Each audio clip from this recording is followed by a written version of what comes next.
Recording in progress.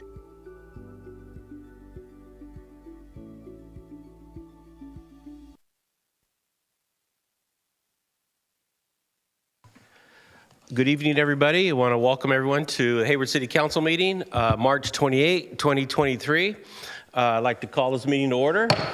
Welcome. I'd love to turn to my colleague, Council Member George Syrup, to lead the Pledge of Allegiance, please.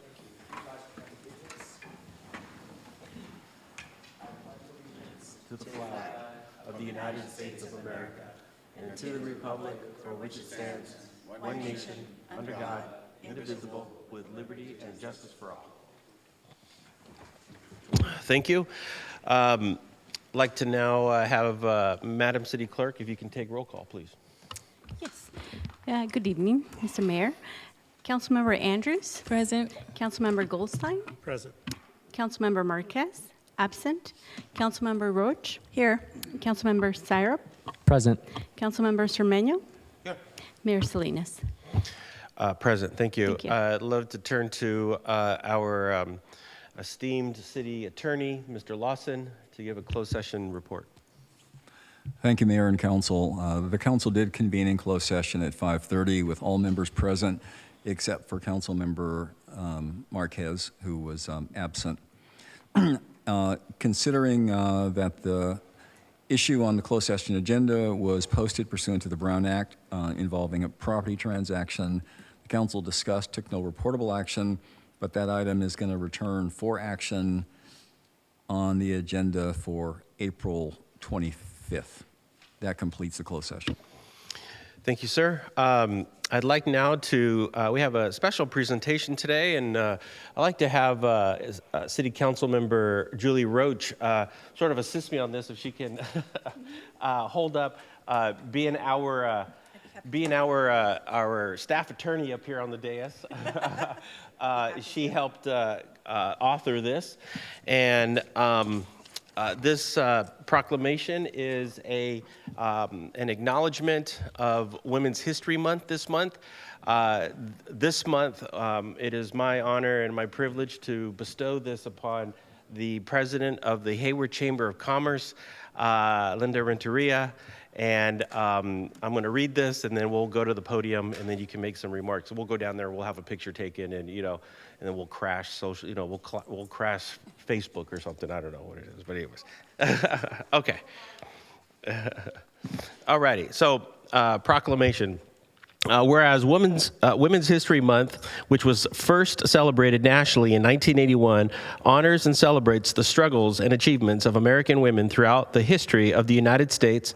And whereas during Women's History Month, we remember the trailblazers of the past, including the women who are not included in our history books, who have made historic contributions to the growth and strength of our nation, and including Hayward's own trailblazers, Hayward's first woman mayor, Ruth LeBoyd Rogers, Hayward's first African-American woman mayor pro tem, Councilmember Andrews, and the first Latino woman councilmember, Elisa Marquez.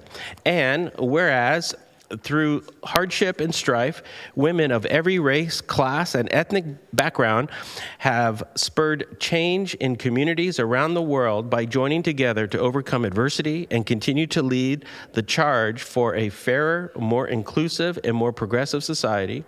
And whereas many local agencies, including the AAUW and the City of Hayward, are working hard to improve gender equity and end discrimination in the workplace, and to promote equitable access to good paying jobs, particularly in sectors where women are underrepresented, and ensuring women have economic security, including fighting for pay equity.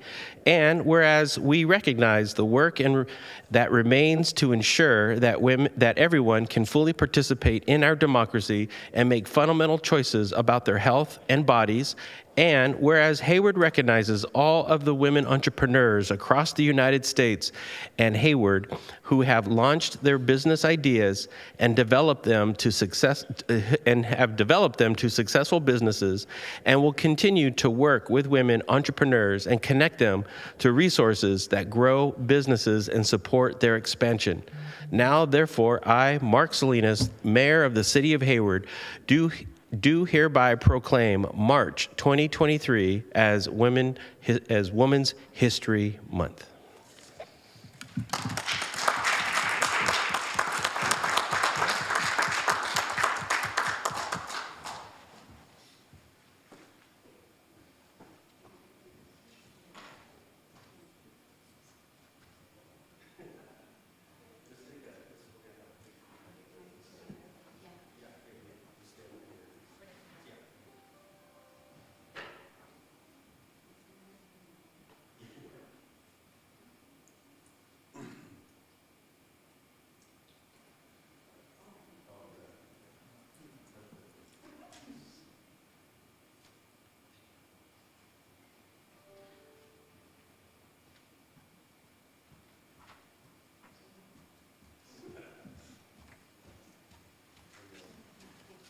Red means go around here. Thank you so much. This is really wonderful that we are recognizing all of ourselves throughout the years, and like they said, it's not just 1 month for women to be recognized. My story starts in Mexico. I was born in Mexico. My parents came over here. My father through the Bracero program as a field worker. My parents were strawberry farmers, and their goal in life was to get us to college. So we worked every summer, rain, shine. Anybody that's picked strawberries ever will know how hard it is, how awful it is to pick strawberries. So my parents took us to work every single day when we weren't in school, afternoons. Their goal was to make sure that we knew we had choice, that you can either come and work in the fields with us or go to college. They paid for our college. I have been very, very fortunate in life to have a lot of support from teachers. Teachers are wonderful, and that's why I enjoy going back to talk and speak to high schools and encourage other students to listen to the teachers to make sure that they're getting guided. In fifth grade, my teacher was wonderful at reading, and he taught me to read, and I still read. I do more audiobooks now than reading, because that way I can do it. I drive to wonderful Hayward from San Francisco every day. And then in middle school, my science teacher took me aside and said, hey, you are really good in math and science, and actually encouraged me to be in math and science. Come on, think about that. This is middle school. Long, long time ago, a male teacher came to me and said, you are very good in math and science. You can make a career out of that. He also encouraged me, you're too quiet. I want you to go after and try it out for the speech. The speech for the graduation, I tried out for the speech and I didn't win. But I tell kids in school that helped me better understand that it wasn't about winning the speech contest, it was about me being able to do that speech in front of an audience. High school came around. My father was so protective. His goal was to get his daughters to college. The sent us to an all-girls high school. The counselor pulled me aside again and said, you're doing great in math and science, what are you thinking? And because of my experience out in the fields, I love being outside. I didn't want to be inside, but I didn't want to pick strawberries. I knew that much. So civil engineering was the pathway. Again, I tell kids, I picked up the phone, the yellow pages. I know, we remember the yellow pages, they don't exist anymore. It's now called Google. Called up an engineer, male engineer, and I said, I am a student looking for a career path. Can I have some time? Gave me an hour of his time and said, this is what engineering is all about. Gave me magazines, explained to me what it was all about. Very, very helpful. Went to college, decided to go. I read the book Roots. I decided I want to go back to my roots. Everybody who's familiar with Roots is a great book about the sad story about how African Americans ended up in the United States. I went back to Mexico. I did college in Mexico. I did my homework first. I wanted to make sure I'm going to Mexico. When I come back, will my degree be valid? And it was, so I did 4.5 years in Mexico. One of the best experiences of my life, because I came back a very more confident woman. being a Latina, that I was very, very proud of my culture. Because when I saw in Watsonville, California, if anybody knows what Watsonville called Little Tijuana, gangland, yes, that's what children were told was Latinos in America, and that was not the case. I went to Mexico, I learned about the rich culture, the engineering feats in Mexico, the artists, all of that. So I came back a very, very proud Latina. I came back here and worked in engineering. Again, I worked in construction. Do you see how tall I am? Yeah, construction workers are normally not this tall. One of the things that gained my efforts in the construction world was respect. Respecting everyone on the site. I didn't look at them as construction workers. That gained a lot of, not that, oh, I'm the college kid. I'm the one that just graduated. You only have 20 years of experience, 30 years of experience. Are you kidding me? That's who you learn from. That helped me move in the company at PG&E. It helped me a lot. I took time off. I got my master's degree at UC Berkeley. Again, I was supported by a male person. My husband told me, yep, paid for the whole thing. I did my master's degree, then went on to, decided to take time off for the bigger projects of my life, our 3 kids. Went into the school system, helped out PTA. I volunteered so much, San Francisco District hired me because they needed me to have confidentiality agreements in place to help in the school district. I came back and started helping my husband in the factory. One of the things that I brought was structure. With entrepreneurs, if you know anybody, entrepreneurs have vision, but they don't have a lot of structure. They just have a lot of really great ideas. So I came back and helped. Again, what's gained the efforts here is respect for all of our employees. My goal with the company, when I started, we had one female employee on the production floor. We are now at 150 employees. We have 47% females. And every job in the company, mechanics, drivers, anyone, sanitation, all of them are represented by women in the company too, and that is one of the major goals. So right now I do, again, speak in schools regarding entrepreneurship, manufacturing, because we need more skilled labor. So anything we can do for apprentice programs. Not all kids want to go to college or are able to go to college, but there are many, many options. If you get skilled labor, get to work, and then you can go to college if that's another option for you. But again, respect is the key word here. Communication, respect for each other. It's not about men or females. But again, thank you so much for this honor, and congratulations for all the work you're doing in the city. Thank you.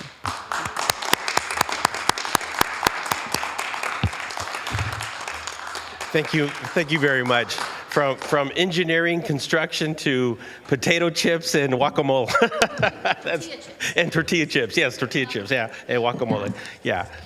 Great, thank you very much. Thank you. Okay, we will move on to public comments. This is for people in the public who would like to make a comment on something on the agenda or off the agenda. And I'd like to now first call Nazario Ayala. And then you got 3 minutes, and just make sure the button is red. Yeah. Yeah. Let's see if I can do this under 3 minutes. Yeah. So thank you for the comments that resonated. Congrats, Mark and George, for your wins. I want to bring to the council's attention a petition that we started in my community. We've got over 250 signatures, more or less. We are petitioning to have the dog park built in the Burbank neighborhood of Hayward. That's by the water tower, if you don't know. Our community, like all healthy communities, is made up of a diverse group of people. Among those are dog owners. Unfortunately, today, we have to break the law to let our dogs exercise, run around, right? Officially, they have to be on a leash. A long leash can be a tripping hazard, so that's not necessarily the best option. Understandably, there are some people who don't like dogs or feel uncomfortable around dogs, so again, having a dog park, a designated area, would be fantastic. Within 3 square miles of the water tower, there is, I've got numbers here, 3 baseball diamonds, 7 children play structures, 1 bocce ball court, I think a water park as well, and 0 dog parks. There are several fields in the Burbank neighborhood that are managed by the city. One thought is to put a fence around some of them. There's also several empty lots around Hayward. I've walked around with my dog and made a note of them. I've got spreadsheets and everything that I'm happy to share. This is the first time that me or anybody from my community kind of reaches out to the council to, in some official capacity, so we're not even sure if this is the right venue, but we would love to know what's the next steps? Is there a council member that might champion something like this? I know that there's a planning commission. I know that there's also reporting up to the state for growth as you guys continue to develop Hayward. Consider higher density. Dogs are part of the community. They also need a place. Not to say that it's more important than housing, which is definitely more important. That's pretty much it. I understand that you're not required to make any comments or reactions to what we have to say, but if you are compelled to, I would appreciate it. If you want to, go to dogparkforus.com. That's the website of the petition's website. Yeah. We registered all 3 domains. I registered all 3 domains, so you'll get there. I hope. Thank you. Right now, Yuma is watching, and she's probably very happy. Good. Hold on a second. I Taking think that we to had God. a comment by Councilmember. Thank you for doing this. I actually did not have a doggy park in our community, so I started speaking to the folks in the area. We all wanted one, and we had one installed. So it's a combination of City of Hayward and HARD. And who? HARD. Hard, yes. Hayward Park area District. recreational. Yep. Right. So because it would be placed in a park area. So, Yeah. okay. So is that Thank something you. that I should do, or is that something that, what's the next So- step? So let me stop here and email Right. the city clerk, Okay. and she will set up a process for you, and we can certainly respond to that. Absolutely. Sounds good. Thank you, Yeah, sir. thank you. Thanks Thanks. for bringing that to our attention. Yep. Okay. Next is it Timo? Am I saying this right? Temo? Temo. Yes, Aguilar. Sí. Yeah. Oh, and that was a perfect segue after the one when she was talking about labor and construction workers and everything. Good evening, council members, mayor. My name is Demo Aguilar. I am a field representative from the NorCal Carpenters Union Local 713 here in Alameda County. And I would like to share with everyone here my experience and what the Carpenters Union has done for myself and for my family. Construction apprenticeship programs have the resources and ability to lift our neighbors out of poverty and into a comfortable middle-class lifestyle without drawing on taxpayers. Our country's veterans here, which is near and dear to myself, can be brought directly into our apprenticeship program through the Helmets to Hard Hats program. So our veterans right here, we have these kinds of paths for them if they don't want to go to college, which is what I did. And not only will their training fees be taken care of, the veterans can also collect their GI Bill while going through the program. Apprentices go through the entire program without owing a dime. It's even possible for apprentices to purchase their first homes close to where they work while in the apprenticeship program. To be able to create a local viable pool of skilled laborers is one of the main missions of the Carpenters Union. The Carpenters Union also offers an excellent healthcare program where sadly so many workers have none. These workers have to rely mainly on social programs and overly taxed emergency rooms. When my son was injured while playing varsity football, he had torn a ligament in his hand and lost motor functions in one of his fingers. My son had the medical coverage to repair his hand and bring him back to 100% functionality through top-notch physical therapy. If we adopt these sorts of standards for future projects coming down the pipeline, a living wage, an apprenticeship program, good health and welfare program, you will see the standard of living throughout our community rise up. I thank you all for allowing me to share my personal experiences and just a small part of what the Carpenters Union resources can do for our community. Thank you, and it was awesome, you guys going out there and actually meeting us. I haven't seen that before. That was awesome. Thank you. Thank you for your service. No, thank you. Yeah. Our next speaker is Joel Toscano.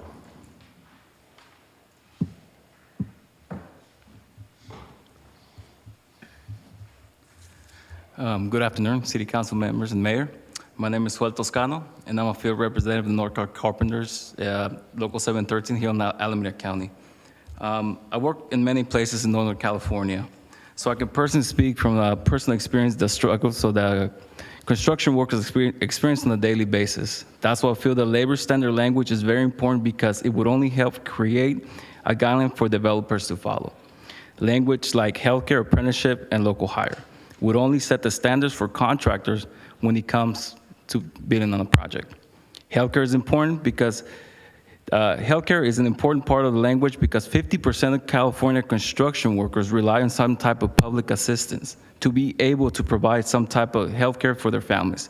This is one of the reasons why the lack of healthcare keeps workers away from the construction industry and provides a shortage of workforce in many job sites in California. Apprenticeship is also something that we should focus on since these programs would only elevate the living standard of these individuals by providing them with a debt-free education. With this in mind, construction workers will only be able to secure jobs in their communities and have a sense of purpose. Local hire would only benefit community in many ways.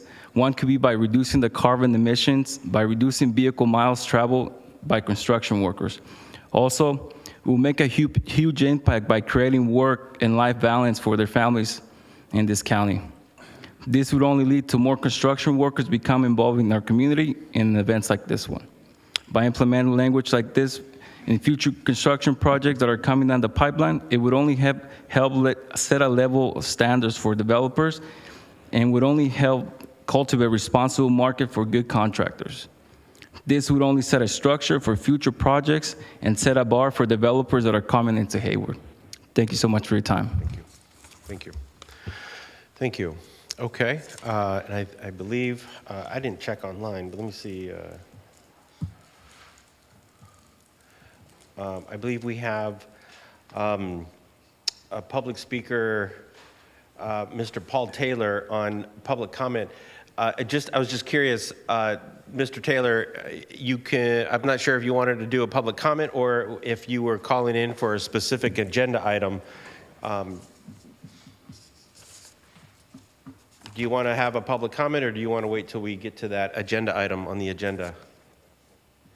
Actually, Mayor Solanas, I will wait till we get to a specific agenda item. Okay, thank you, sir. You're welcome. Okay, okay, so let me, people can't see this, but the city clerk gives me an agenda with all her cues, so I have to make sure I hit on all the cues. Okay, hopefully I'm doing a good job, Madam City Clerk. Okay. Okay, so I'd like to close public comments, and we now have city managers' reports or comments. Thank you, Mayor and Council. I don't have any comments this evening, so. Thank you very much. I'd like to close that item, move on to action items, and I believe we have someone who wanted to make a comment on item number 5, Mr. Bill Espinola and Jesse Gunn. Why don't we do this? Why don't we wait to vote on the whole thing? I'll open it up for public comment, and I'll close public comment, and then we can vote on the whole package. How's that? Yeah. Is that okay? Yeah, oh, and then we have a comment on number 3. Is that okay, Mr. City Attorney? And I'd like to discuss number 1. Okay, so 1 and 3. And I would like to have a discussion on number 5. 1, 3, and 5. 1, 3, and 5. Okay. So why don't we do this? Why don't we, I think it'll be easier, why don't we just vote on the remaining ones and then open the next one for, okay. Okay, so how about a motion on items 2, 4, 6? I'll move the items 2, 4, and 6. I'll second. Moved by Mayor Pro Tem Andrews, seconded by Councilmember Roach. Madam City Clerk, if you can take the roll. Yes, Mr. Mayor. Councilmember Andrews? Aye. Councilmember Goldstein? Aye. Councilmember Marquez, absent. Councilmember Roach? Aye. Councilmember Syrup? Aye, and I want to thank Mr. Stanley Long for his service on the CSC. Thank you. Councilmember Cermeño? Sí. Mayor Salinas? Yes. Thank you. Thank you. Okay, I believe it was Councilmember Roach, Councilmember Syrup, who wanted to make a comment on item number 1. Actually, that was me. Oh, Goldstein, I apologize. Yeah, no problem. Councilmember Goldstein, yes. It's easy to get us confused because we're all the way over here. Yeah, you look That alike, too, yeah. yes. Well, thank you. I'll take that as a compliment. So the question I had on that particular ordinance, we were discussing the 50% rule, balance of alcohol to food ratio. And it came to light that the reason that we have a ratio in there is so that we have some mechanism of enforcement so that the business operators are basically being compliant, behaviorally, so that we're not having excessive problems downtown. And the question has come up whether other cities, what are other cities using as a mechanism for that type of enforcement? In other words, if we let go of that 50-50, we'd be giving up a tool of enforcement for compliance. Had we looked at other tools that might be even potentially better suited? I think the ultimate tool for compliance is the alcoholic beverage control offices, because that is their requirement for the ABC license to be a restaurant. So if the city didn't have any regulation to that effect in our ordinance, people could still report potential violators to ABC, and then ABC would investigate, and they could potentially lose their ABC license, liquor license, if they were not meeting the criteria for being a restaurant. So that's always the default. If there's not something in the city's ordinance around alcoholic beverages, we would default to the ABC regulations. And I know Acting Director Bowser is on. I don't know if she wants to add any other comments about that kind of enforcement. I'll let her log on here for a second. But that's my understanding, is that would be the default. We would just default to the ABC regulations. Yes, City Manager McAdoo, you do have that correct. So we would definitely just default to ABC's requirements, and they really are the enforcement entity with regards to licenses that authorize the selling of alcoholic beverages and are regulating the different types of licenses based on the ultimate land use. So in this case, the change is reflective of restaurants. So they would need to meet the ABC's requirements for the license granted to them as a full service restaurant. I see. Okay. So if I'm understanding correctly, what would happen if we remove that requirement, then we'd be basically waiting for the state ABC folks to enforce that part of the rule, and we lose our leverage. Is that correct? I don't know that there's any leverage. I'm not sure what the leverage would be. A restaurant the zoning from a land use perspective would still allow a restaurant that maybe did not sell alcohol. And that's obviously still a full service restaurant. So to the degree that they are, not meeting the standards, I believe ABC will address it. I'm not sure what I can't imagine they take a long time to respond if they find that a particular entity is out of compliance with their liquor license. I see. So I'm actually saying something a little bit different, and I guess I'm not being very clear about it. So let me try again. The 50-50 rule is there not so much as something that we plan to enforce that percentage, but that if that particular restaurant operator is not operating satisfactorily, in other words, we're having behavior issues in that corner of our business district, and we see that it's because of that particular business operator, then the lever that we pull is, and forgive me if that's not very sensitive sounding language, but the lever that we would use is to say we're going to enforce that 50-50 lever, which means, or that 50-50 ratio, which could have a financial impact on that business operator, and hopefully that would be enough incentive for them to do what we're asking them to do. So that's my current understanding. I wouldn't necessarily want to lose that lever. In fact, I don't think we've ever had to use it, but the fact that it's there is enough of an incentive, I think, to keep people doing what we're asking them to do. Do we know what other cities are doing for that? And Sarah, I don't know if you want to add, because I think in the staff report we talked about Fremont and Union City, and I think if I remember correctly, they rely on the ABC regulations. They don't have specific percentages, but is that accurate? I believe so. Yes, that's what I recall. But there are other sections of the Hayward Municipal Code related to nuisance behavior that can be addressed in other provisions of the code.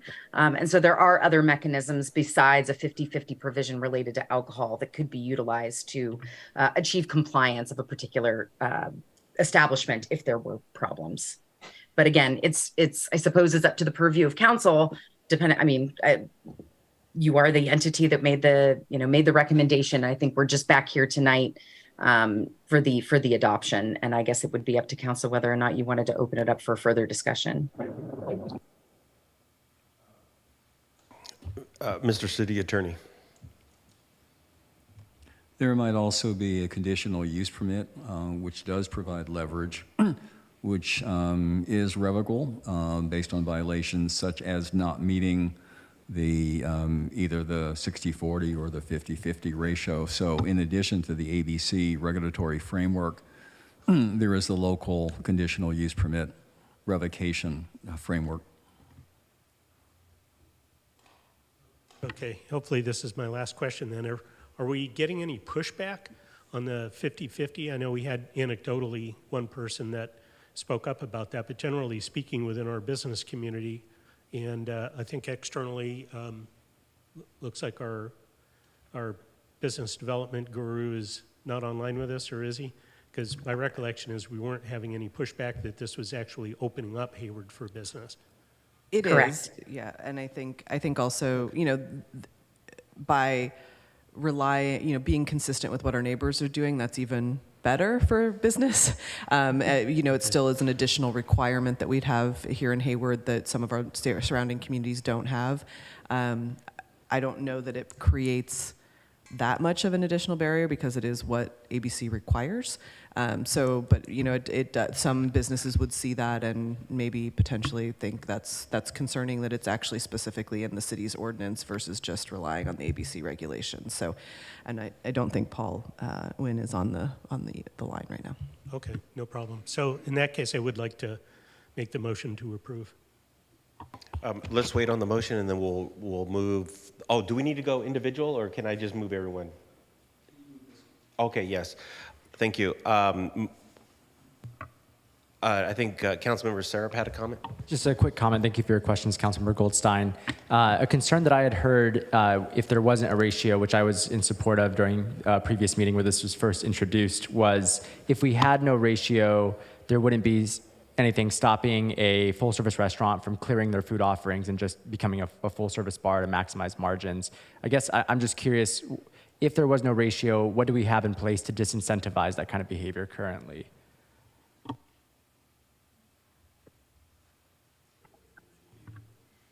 Kelly, do you want me to answer? Sure, go ahead. I think that a lot of this is based on the land use and what the actual entity is operating as, and that goes along with the type of license that they receive from ABC.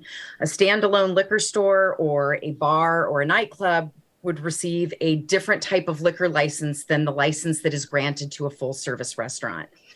If a particular entity begins to operate out of compliance with their full service restaurant liquor license and essentially is doing away with the food, as you mentioned in your example, they are now considered a bar, and that under our land use ordinance would require that that entity apply for a conditional use permit, which is that other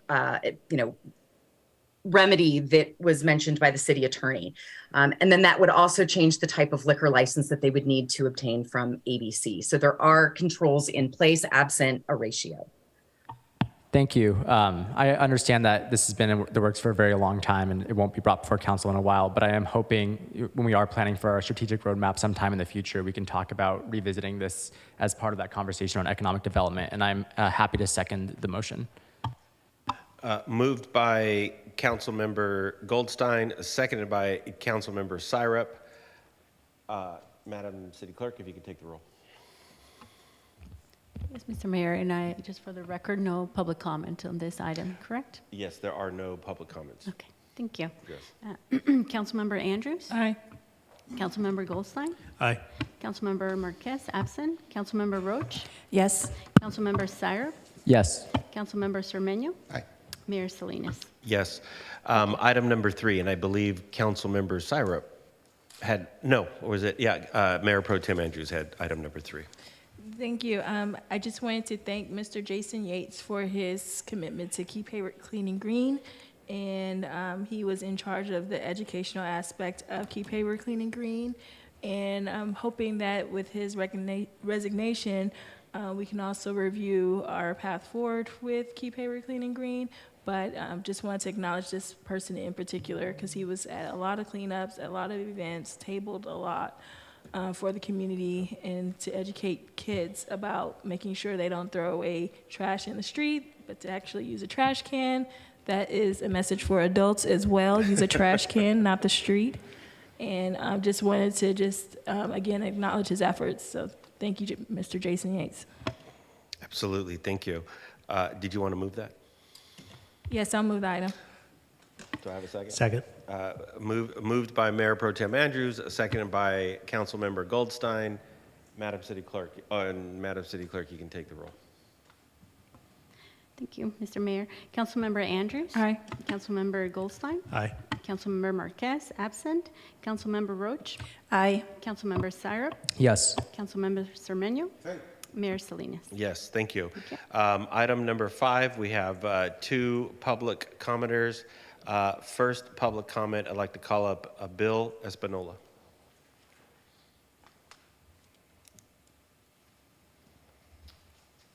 Thank you, Mayor. Could we put the resolution up on the screen?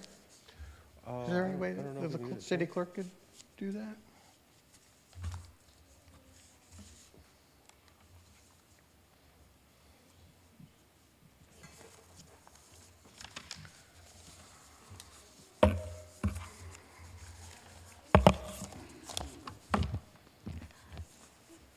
Mr. Spinola, Yes, would you like the subject title? that's or? it. That's perfect. Very Thank good. you. Thank you. Thank you. Good evening. My name is Bill Espinola, Carlos B. Boulevard in Hayward. I'm here to speak in opposition of this resolution. There's a few things that I find very troubling with this resolution, such as, staff is asking for permission to allocate $500,000 to an agency that is already under contract with Alameda County. Alameda County is under contract, and they can amend this contract that they're currently in. They've hold that option open. Staff is asking for permission without any public comment or outreach. And there is no guarantee that this $500,000 would be used to help Hayward residents, or would it just subsidize a program that could be used by anyone. Staff says this contract will be paid with the unspent American Rescue Plan Act funds designated for housing. I strongly recommend the council to reconsider this idea. Instead, direct staff to use the ARPA funds for what they were intended for, housing. Direct staff to design a program to make housing providers who have not received rent for more than 3 years, but have had to make mortgage payments, pay taxes, pay utilities. Why don't we create a program to make those housing providers whole? A great way to prevent displacement is to help make sure housing providers aren't going out of business. Staff says you have $3 million in ARPA funds. Use that money to maintain the supply of rental housing here in Hayward, rather than throwing the money away at a program that is already funded by Alameda County. Thank you. Thank you. Next comment is Jesse Gunn.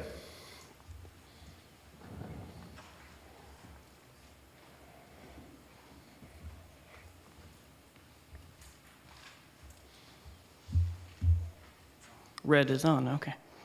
Hello, my name is Jesse Gunn. I'm a longtime resident of Hayward, teacher, union leader, and renter. I've been rent burdened most of my life, including as a teacher. The eviction moratorium is ending, you all know that. People will be losing their homes, you all know that. To phrase this as an analogy, the bandage is being ripped off. How much gauze will you have prepared for this wound that is about to open? $500,000, I think is, honestly, I think it should be $1 million at this point. We are facing a crisis. It's not often that you get to face a crisis knowing full well that it is coming. When COVID happened, February, we were planning events. March, we were Googling how to grow our own food. This crisis is coming, and at this point, you have the power to do something about this. Nobody is saying extend the eviction moratorium. What we're saying is when the vast majority of landlords have legal representation and people are going to be losing their homes, people are going to become homeless, people are going to become living in their cars, we have the ability to minimize that tragedy. We have the ability to see solutions for people who don't see a solution in sight. We should coordinate with local non-government organizations to run eviction answer clinics. A lot of people don't know what to do, and they need help, and they need to know what the answers are and where they can go. Lastly, I think we need to look at long-term plans, developing a right to counsel so that renters have the same legal protections that landlords can already afford. Thank you. Thank you. I have, there's two callers on the line, Colin Thermoto. I believe he might want to speak to this, I think. Is this the item you want to speak to, or you want to wait till you get to we get to the housing item? I'm not sure. No, sir, this is the one. Oh, okay. I apologize. No worries. Hello, Council. My name is Colin Thormoto. I'm a member of the Community Services Commission, and I'm a concerned resident in Hayward calling in to encourage the city to use the $3 million in ARPA funding to fund legal assistance for renters facing eviction. When the eviction wave hits Hayward, it's going to hit really hard. Over half of Hayward residents are renters, and over half of those spend over 30% of their income on rent and are rent burdened, and our neighbors of color are disproportionately represented in this figure. If we want to prevent homelessness and keep our neighbors housed and safe, funding legal assistance at this time will keep people in their homes. So I want to ask the council to consider increasing the committed dollars from $500,000 to $1 million to ensure that more residents are protected from eviction and to keep them off the streets. I want to encourage to coordinate with local non-governmental organizations to run eviction answer clinics. If a tenant is unable to file the complicated eviction answer paperwork on time, the landlord wins by default and the tenant will be evicted even if it's a fraudulent claim. Eviction answer clinics will give renters their day in court and prevent them from being removed by those fraudulent claims. I also would ask that the council commit to developing a right to counsel legislation. Right to counsel decreases evictions, as was mentioned in the staff report, and it also keeps people housed and puts tenants and landlords on equal footing in the courts. Housing and homelessness are already the #1 concern of most residents in Hayward, so I urge you all to commit this funding to keeping people in their homes and safe from evictions. Hayward renters deserve this protection, and this is the least we can do at a critical time when the safeguards that they've enjoyed for years are being taken away from them. Thank you, and I yield the remainder of my time. Thank you. Thank you for your comment. Next is Ro Aguilar.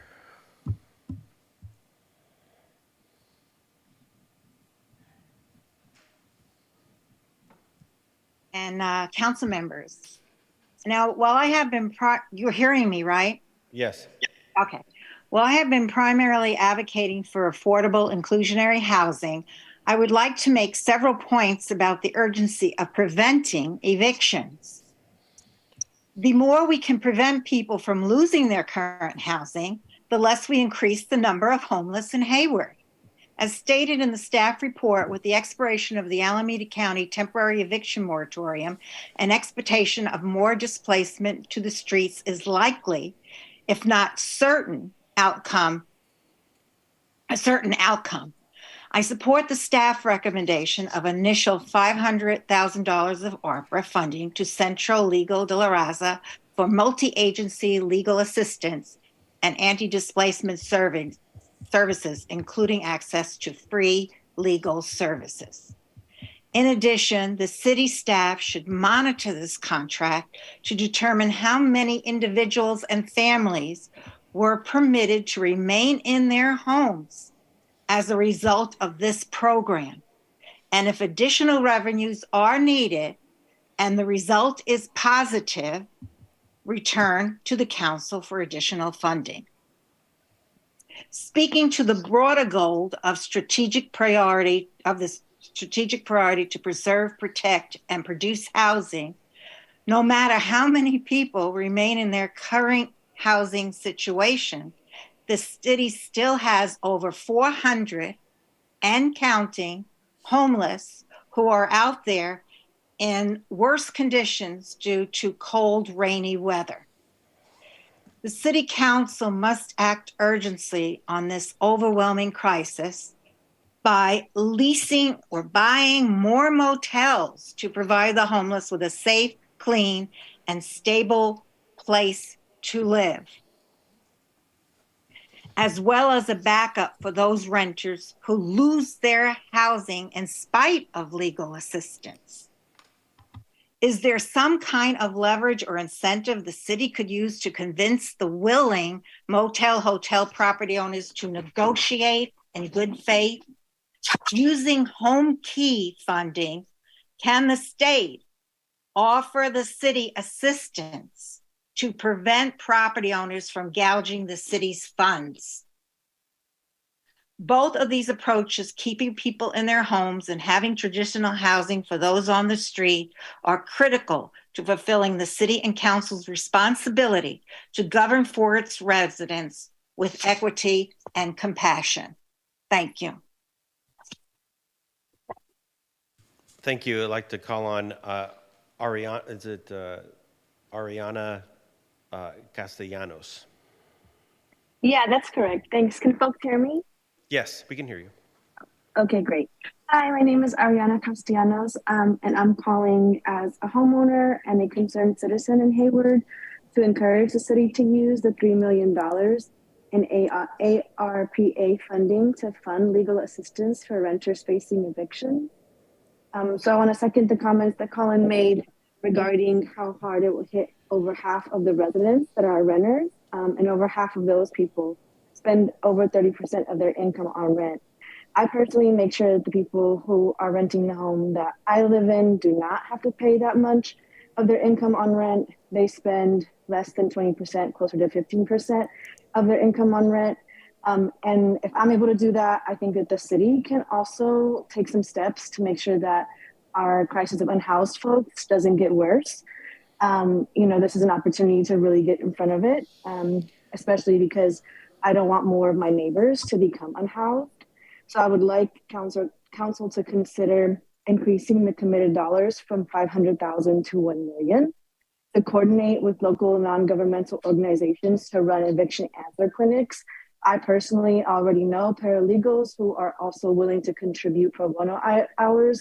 Some people are required at their private for-profit jobs to commit to a certain number of volunteer hours. So this would be something that would be like really accessible for either city council to issue out to another NGO to do, or to do it directly in-house, and to commit to developing right to counsel legislation.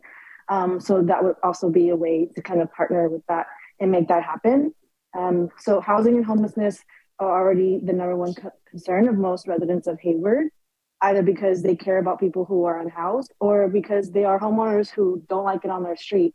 So regardless of the issue, it's something that is important to everybody. And this is an opportunity to get in front of it. And I think that it's a good reminder that the residents of Hayward that are unhoused are still your constituents, and you still have a responsibility to serve them and to prevent people from becoming unhoused. So I hope that you take those comments into consideration, and I yield the rest of my time. Thank you.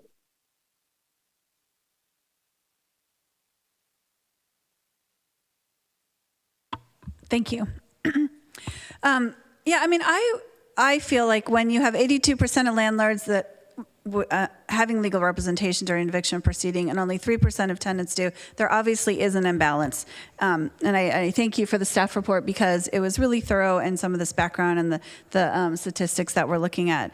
And I would think that landlords would appreciate this because it keeps people in their homes by having fair representation on both sides. Pre-pandemic, apparently, according to the staff report, Hayward already saw a higher eviction rate than in other neighboring cities. So we were already at a deficit in this area.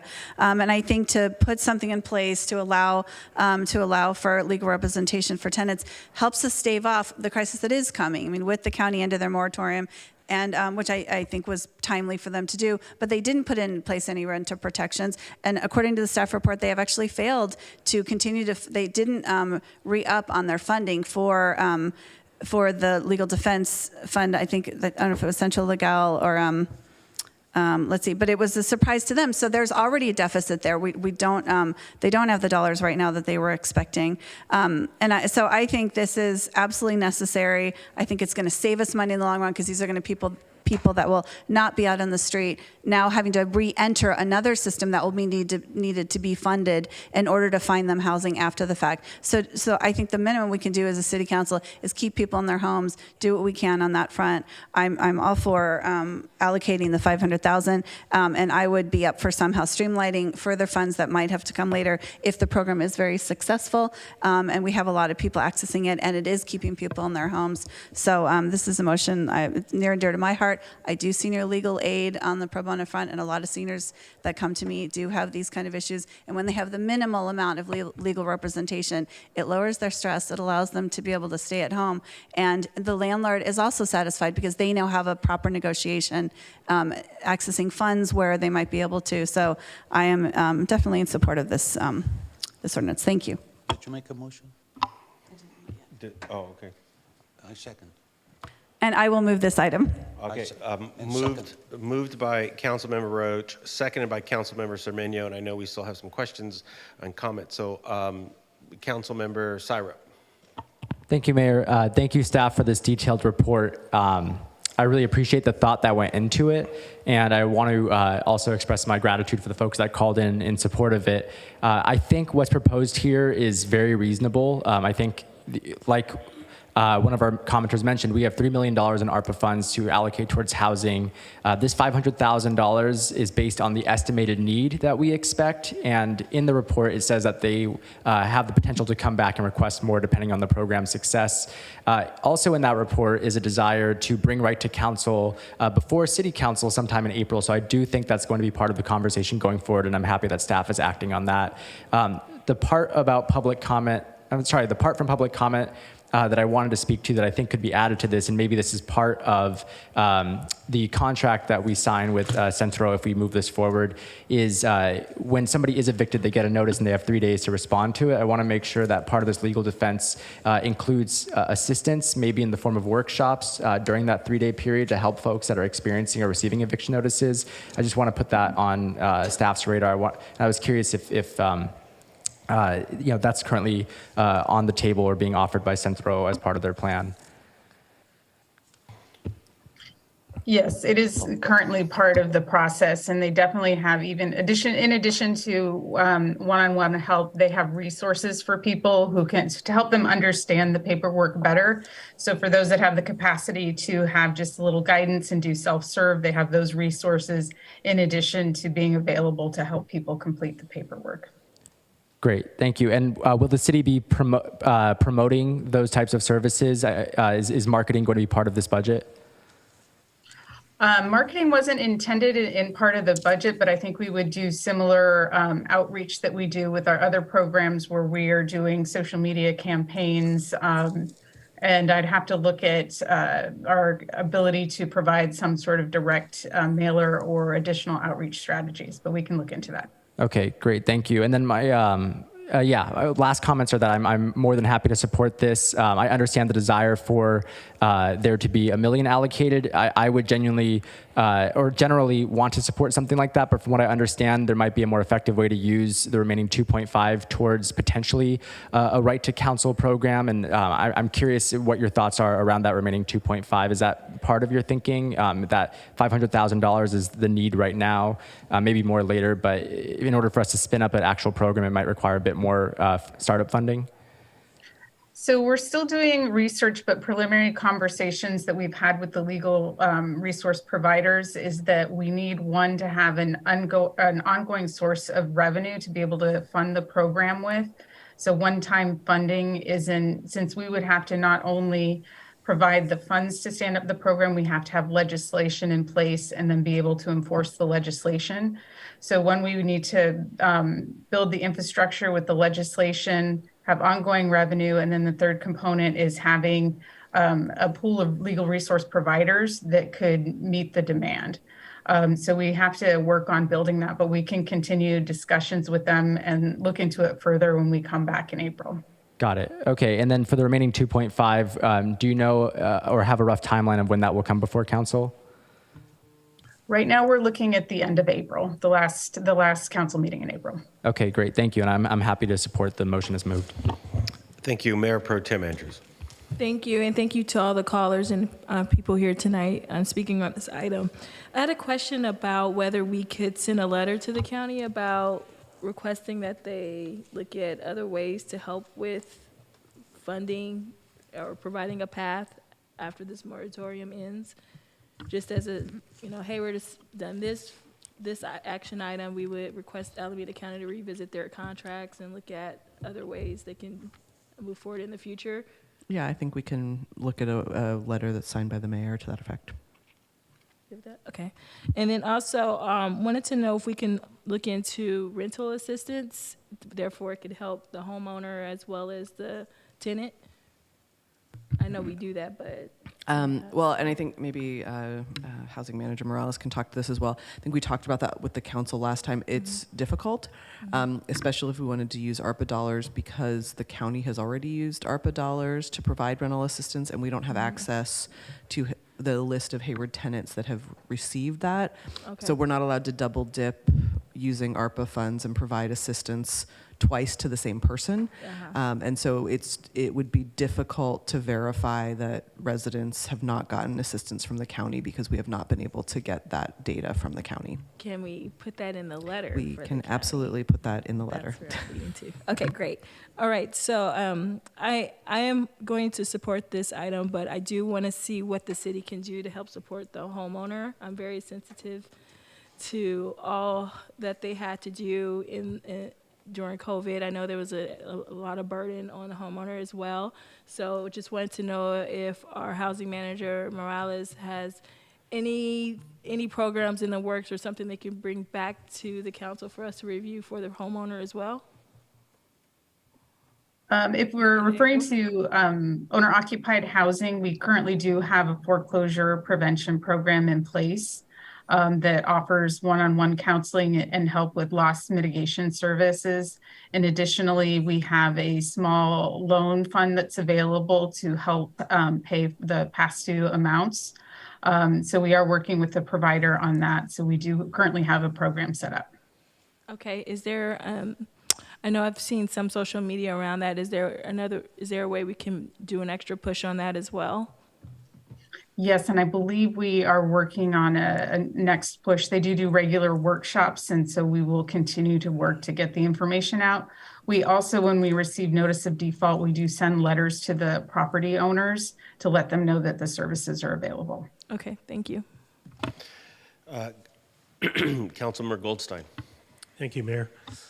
Great staff report. I noticed one of the things in the staff report, it said that the Board of Supervisors is no longer funding the Centro Legal. And I've heard it repeated, but I would just like that confirmed again. That's correct. So they, two of the Board of Supervisors abstained from the item, so the item did not pass, which means that they did not increase the funding needed to sustain the contract to provide ongoing legal services. Okay, thank you.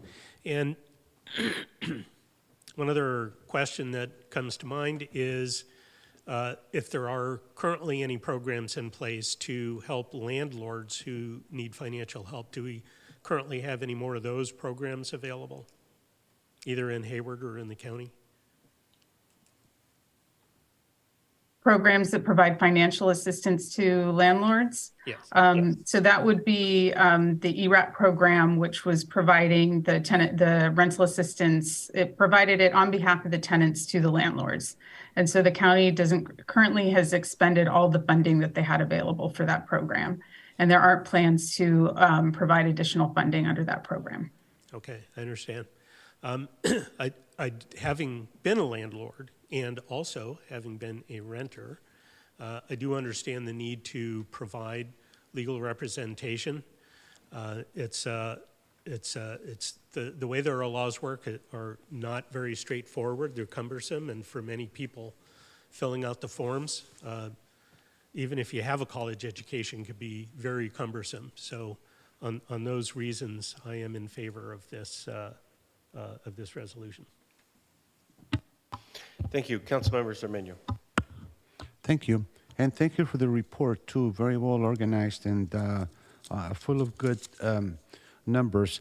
So 52% of our renters are cost burdened. All right. Now, I'd like to see if we can get some numbers out there. At the moment, we have something like 53,000 households in the city of Hayward. And we have helped out so far 478 of them. So how many more households will need help? How are we identifying these households? And perhaps do we need to start a registry of families that will need help? Because obviously this is a problem, or it will be a problem soon. Any ideas? So, I mean, I don't know that we know the magnitude of the number of evictions that will come into place, but we definitely saw, well, I guess, let me take that back, because I think we do. I think we are anticipating that we'll actually see the number of evictions double from the pre-pandemic level. What I don't remember is what the actual number of evictions were. Okay. And so we do have a sense, based on other jurisdictions that lifted their eviction moratorium before Alameda County did, that we will see a surge in the evictions. And I think we're just trying to get ahead of that and make sure people have the representation they need. And so we, in terms of getting in touch with individuals, we, I think, as what was pointed out before, just do additional marketing so that they know that there's a resource available to them, and that we can provide them with assistance and a direct resource. Because we always do hear 30% of the population in Hayward is in problems, but I would love to be able to identify that 30% of families who are in danger of being evicted or leaving the area. So that's something that I think we need to work on a little bit more. I would love to know, I mean, it's going to be me speaking to my neighbors, are you okay? I don't know if that's something that's doable. So, and the other question I have, the minute that the $3 million leave or run out, that's the end of the program, or will we be requesting or looking for funding or grants? At the moment, we're just committing to allocate $500,000 of the $3 million. Okay. And if we see that there's increased demand, we will have the ability to add more funds. Also, what we're looking at is that if the county ends up providing additional funds to the program, we don't want to overcommit funds to this program when there's other housing needs that need to be addressed as well. In the context of would we look for other funds? I think if we can find a way to find an ongoing source of revenue to continue to support these kind of efforts, we will. But at the moment, I don't know of any other resources available that would provide this type of funding on an ongoing basis. Okay, thank you. Councilmember Roach. Thank you. I just felt the need to make clear that the legal aid organization I work for is in Santa Clara County, so my organization will not benefit from this. I just wanted to make that clear in my advocacy. But really quickly, I also wanted to add that in one of the last Board of Supervisors meetings, they did discuss trying to find extra funds to make landlords whole, to provide tenant protections, and I think maybe that's what Manager Morales is speaking to. So I think there's maybe a little bit of hope out there that there's going to be some extra funds available to fund, I think it was the ERAP program. Is that right, Manager Morales? My understanding is that they weren't providing additional funds under the ERAP program. And we also have Amy Cole-Bloom on, I don't know if she remembers something differently in terms of the resources that they would be providing. But from what we understand at the moment, they aren't providing any direct subsidy to tenants or landlords at the moment. Maybe it was just a fishing expedition from the supervisors at that point, but yeah, maybe it's just too preliminary. Thank you. Just out of curiosity, I don't know, maybe Ms. Morales might know this, but of all the money that we've received from the federal government of the ARPA and, relief funds, how much of the relief funds percentage, I don't know, that we have spent on tenant, on tenant protections and, relief and stuff like that? Do we know that number? I don't think I know it off the top of my head. Amy might be able to help me with this, but I believe at the beginning of the pandemic, we provided nearly $1 million in rental assistance. It was either 600,000 or nearly $1 million. I think it was just under $1 million. And then we're also providing the shallow subsidy program, which is providing relief to tenants that are cost burdened. And Amy, what is the total amount that's provided in that pilot program? The total recommended amount is 1.5, and we've committed 5 so far, 500,000. 1.5 million? Yes. Okay, perfect. All righty, thank you. Okay, thank you. Good points, everybody, and I really wanted to comment or just sort of agree with Councilmember Roach. I think she really has, really has sort of framed it quite well. And at the end of the day, the little bit of help that people get really does ease a lot, particularly with seniors. And so anyways, I really like the way you sort of explained that. So thank you. Okay. I don't know if I have a motion. Do we have a motion? We had a motion. Moved by Councilmember Roach, seconded by Councilmember Cermeño. Madam City Clerk, if you can take the roll. Thank you. Yes, Mr. Mayor. Councilmember Andrews? Aye. Councilmember Goldstein? Yes. Councilmember Marquez, absent. Councilmember Roach? Yes. Councilmember Syrup? Yes. Councilmember Cermeño? Mayor Salinas? Yes. Thank you. I'd like to move on to fiscal year 2024 master fee schedule. Adopt the resolution amending the fiscal year 2024 master fee schedule to update the fees associated with administration of the residential rent stabilization and tenant protection ordinance, and finding that the action exempt from CEQA review. So I believe, I don't know who kicks us off. Madam City Manager?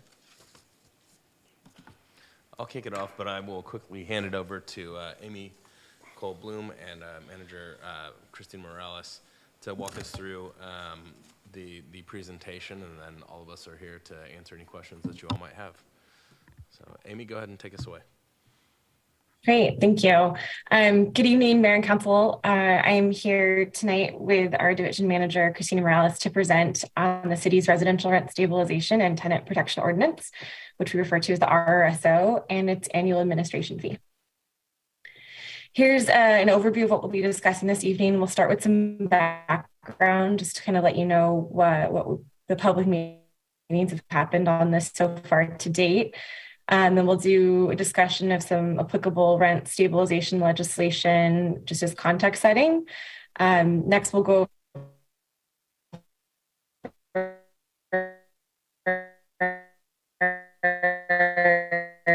accomplishments of the RSO implementation and sort of what things have been done since it was adopted in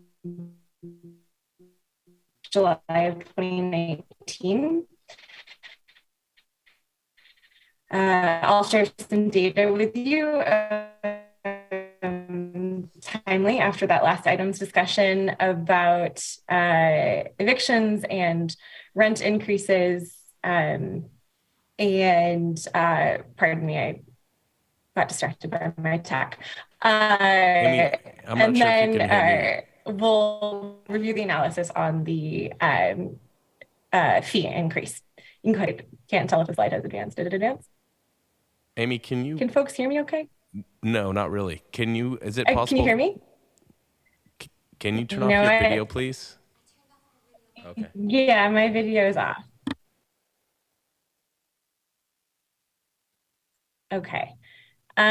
So for this background section, we're going to talk a bit about the Homelessness Housing Task Force that discussed the RSO fee increase back earlier this month.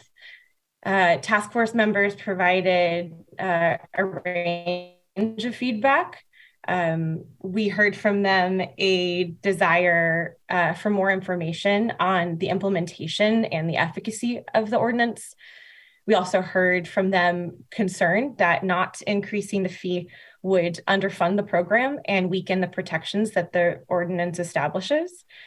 And then there was also consensus across the task force members that more information on implementation was needed. And we also shared back with them in that moment and wanted to restate for the group tonight that staff provides an annual update regarding the rent stabilization ordinance implementation progress to the task force in September of each year. You can go to the next slide, please. All right, so we're gonna start off now by reviewing the RRSO as well as some other relevant local and state policy. So starting with the RRSO, the Residential Rent Stabilization and Tenant Protection Ordinance, it does the following key things for Hayward renters and landlords. It provides rent increase relief to tenants as allowed under state law, preventing unpredictable and steep rent increases. It establishes a mediation and arbitration program to enforce the requirements of the RSO. And what this process looks like is that tenants and landlords can submit petitions to the city, which initiates this mediation and, if necessary, arbitration process. The RSO also discourages harassment and retaliatory evictions by instituting just cause for eviction protections. And finally, it encourages investment in new residential property by including a process for pass-through of capital improvement expenses and assures that landlords can receive a fair return on their property, as well as sufficient rental income to. All right, so approximately about 54% of rental units in Hayward are what we call covered rental units, which means that they are covered under the rent increase threshold provision of the RRSO. Units are usually covered, kind of broadly speaking, they're a covered rental unit if they were built before 1979 and have more than one unit on a parcel. Single-family homes and units that are otherwise regulated to be affordable are not subject to the threshold. They're subject to other parts of the RSO, but not considered covered under the rent increase threshold. So for covered rental units that are subject to this threshold, landlords can only increase rent once every 12 months.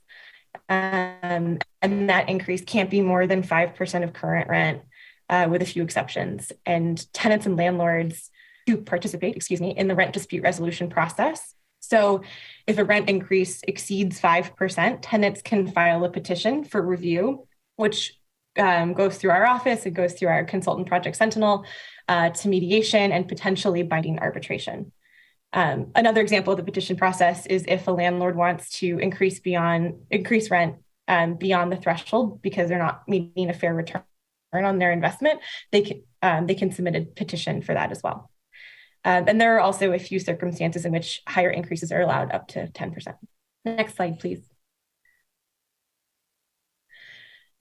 So we've had some questions and wanted to share a little more information about some relevant state law. The State Tenant Protection Act, which is AB 1482, which I think was passed back in January of 2020, provides some additional protections for renters who aren't covered by the rent increase threshold in Hayward's RRSO.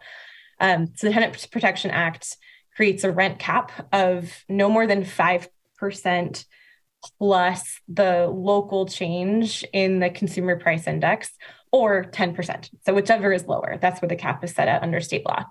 And this applies to almost all rental units, except for those that were built within the last 15 years, those that are otherwise regulated, duplexes with the owner living in one unit, and then single family homes that aren't owned by a trust or a corporation or LLC. And then the RRSO's just cause for eviction provisions supersede the ones that are in state law. Next slide, please. We won't be spending much time talking about this tonight, but we also wanted to share and remind folks that there's a mobile home space rent stabilization ordinance in addition to the RSO. That ordinance establishes a space rent increase limit for mobile park residents that don't have long-term leases. And it also includes a mediation or arbitration program that our office manages along with our consultant Project Sentinel. Similar to the RSO, it prevents retaliatory evictions. And we found that it's maintained, because we kind of know the number of parks that we have, it's really maintained consistent levels of service since 2019. So the current administration fee, which is $5 per space, continues to cover the cost of implementation. So we won't really be talking about this fee tonight at all. Next slide, please. Another relevant policy that we want to discuss briefly is the Tenant Relocation Assistance Ordinance, which I call TREO for better or worse, and Council adopted that in 2020. It protects tenants who are permanently displaced through no-fault evictions, or who are temporarily displaced due to substantial repairs, including those that are related to government order, like a code enforcement notice to vacate. The ordinance does not include any imposition of any administration fees. And since it was adopted in 2020, there have been 29 relocation cases, and about 3/4 of them have been due to a code notice to vacate. Next. All right. So per the RRSO, the costs of administering the ordinance are to be reimbursed through the annual rent stabilization administration fee. This is the language here from the ordinance. I won't read it to you, but it establishes that full cost recovery should happen through this fee. The original fees were established in 2019, and those were based on budget analysis and benchmarking research to estimate the cost of implementing the RSO, but those were just estimates and they have not been increased to date. Next, please. All right, so shifting gears a little bit, staff brought the RSO fee change, as I said, to the Homelessness Housing Task Force earlier this month, and members of the task force requested additional information on the implementation, so that's what this section dives into. So starting with marketing, outreach, and education, implementing the RSO, it's a big, complex piece of legislation, and it requires significant ongoing marketing, outreach, and education. We receive, on average, about 200 inquiries by phone or walk-in or email, though that average probably is undercounting email. Annually, depending on current events or state or local policy change, we send mailers to all landlords and tenants, depending on what the information is, kind of like on an ad hoc basis. Our community program specialist works closely with several stakeholders to conduct monthly workshops and attend community events. She or other members of our staff have attended over 50 of those types of community events in the last couple of years, rain or shine. Staff also applied for and were accepted into the Eviction Prevention Learning Lab, which met quarterly for 18 months and gave the city the opportunity to learn from current research and to engage with local stakeholders as well as jurisdictions across the country to learn about best practices for preventing eviction. Next slide, please. Implementation also requires the development and maintenance of lots of forms and notices and processes to facilitate compliance with the ordinance. So on this slide, you can see the volume of resources that have been created and maintained. The Housing Division, in partnership with Project Sentinel, the nonprofit contractor who helps administer this process, have processed 117 petitions for review of rent, 8 for capital improvement pass-through petitions, and those 8 have spanned hundreds of units. We've seen an increase on almost 50% in the volume of petitions from the first year of implementation to the most recent fiscal year, and we're on track this fiscal year to exceed that number. Of the petitions that we've received, about 40% advanced to mediation and arbitration, which requires a significant amount of coordination and communication to make sure that everyone's on the same page and we're following the timelines established in the RRSO. Next slide. And then additionally, we wanted to include some information kind of about the internal infrastructure improvements that we've done over the last couple of years. This is an ongoing process to meet the demand and improve accessibility. Some of these highlights are the creation and the ongoing maintenance of a rental unit inventory, which is not a registry, but just an internal inventory that staff uses to track the number of rental units and covered rental units through business licenses. It also includes collaboration with other departments like code enforcement, development services, and finance as we transition our internal licensing system to InterGov. And then also in an effort to improve accessibility, we added the bookings app to our website, which enables community members to schedule phone appointments with our staff. And this is one thing that has had like a really exciting, surprising outcome, which is that 211 staff knows about this. And so they'll often get callers with questions about rental properties in Hayward or just housing in Hayward, and they will use the bookings link to book an appointment for that person who called into 211, which is kind of a cool way that that's worked out. Okay, so again, shifting gears. So each year since the RSO has been adopted, as I mentioned, staff present a report on implementation progress to the task force. And based on the feedback that we got earlier this month, we've included some of the data from the most recent implementation report in tonight's discussion. So we've got a little data for you here. I can go to the next slide. So for the first time this last year, as part of our participation in the Eviction Prevention Learning Lab, we were able to obtain and analyze and present unlawful detainer data from the Superior Court of Alameda County. For context, an unlawful detainer is the legal filing that an owner submits to the court when they are executing an eviction. The September report to the task force, the staff report and the presentation has a lot more detail on this process. It also goes more in depth into the limitations of this data. We only get it at the city level and we can't get specific with the address or any identifying information due to state law restrictions. But the data can show us some trends in terms of the volume of unlawful detainers filed. So with that said, we can look at trends in this data set to see how things have changed over time. So in the chart that you see here, it shows that unlawful detainers since 2000 through 2022 peaked in 2008. And then from 2016 to 2019, the volume kind of levels out, averaging just under 600 filings a year in those 4 years prior to the pandemic. And that COVID-19 related eviction moratoria, whether state or local, those were first enacted in March of 2020. Of the 122 filings in 2020, almost all of them occurred before that the local moratoria were in place. So in total, 121 unlawful detainers were filed since March 24th of 2020 through the end of calendar year 2022. And so this data only goes to the end of 2022. We're working to get another round of data that we can analyze for the next update to the task force in September. Next slide, please. The RRSO requires that landlords provide our office with copies of all rent increase and termination notices. These range from 3-day notices to pay or quit to 30 to 60-day termination notices, depending on the type of the just cause eviction. And the just cause component of the RSO requires that landlords specify what the just cause eviction reason for eviction is on the notice. So for landlords who submit that to our office, we have that information. Through June of 2022, we received 772 termination notices. Before pandemic protections were in place, most of them, 86%, were for failure to pay either rent or utilities. Since the pandemic protections, which went through June of 2022, so since then, since those ended, since the pandemic protections were put in place through June of 2022, 95% were due to failure to pay, which is slightly higher than that 86%. And now that we have the unlawful detainer data, we can overlay data on termination notices, which you're seeing here with what we see in the unlawful detainer data to explore those trends.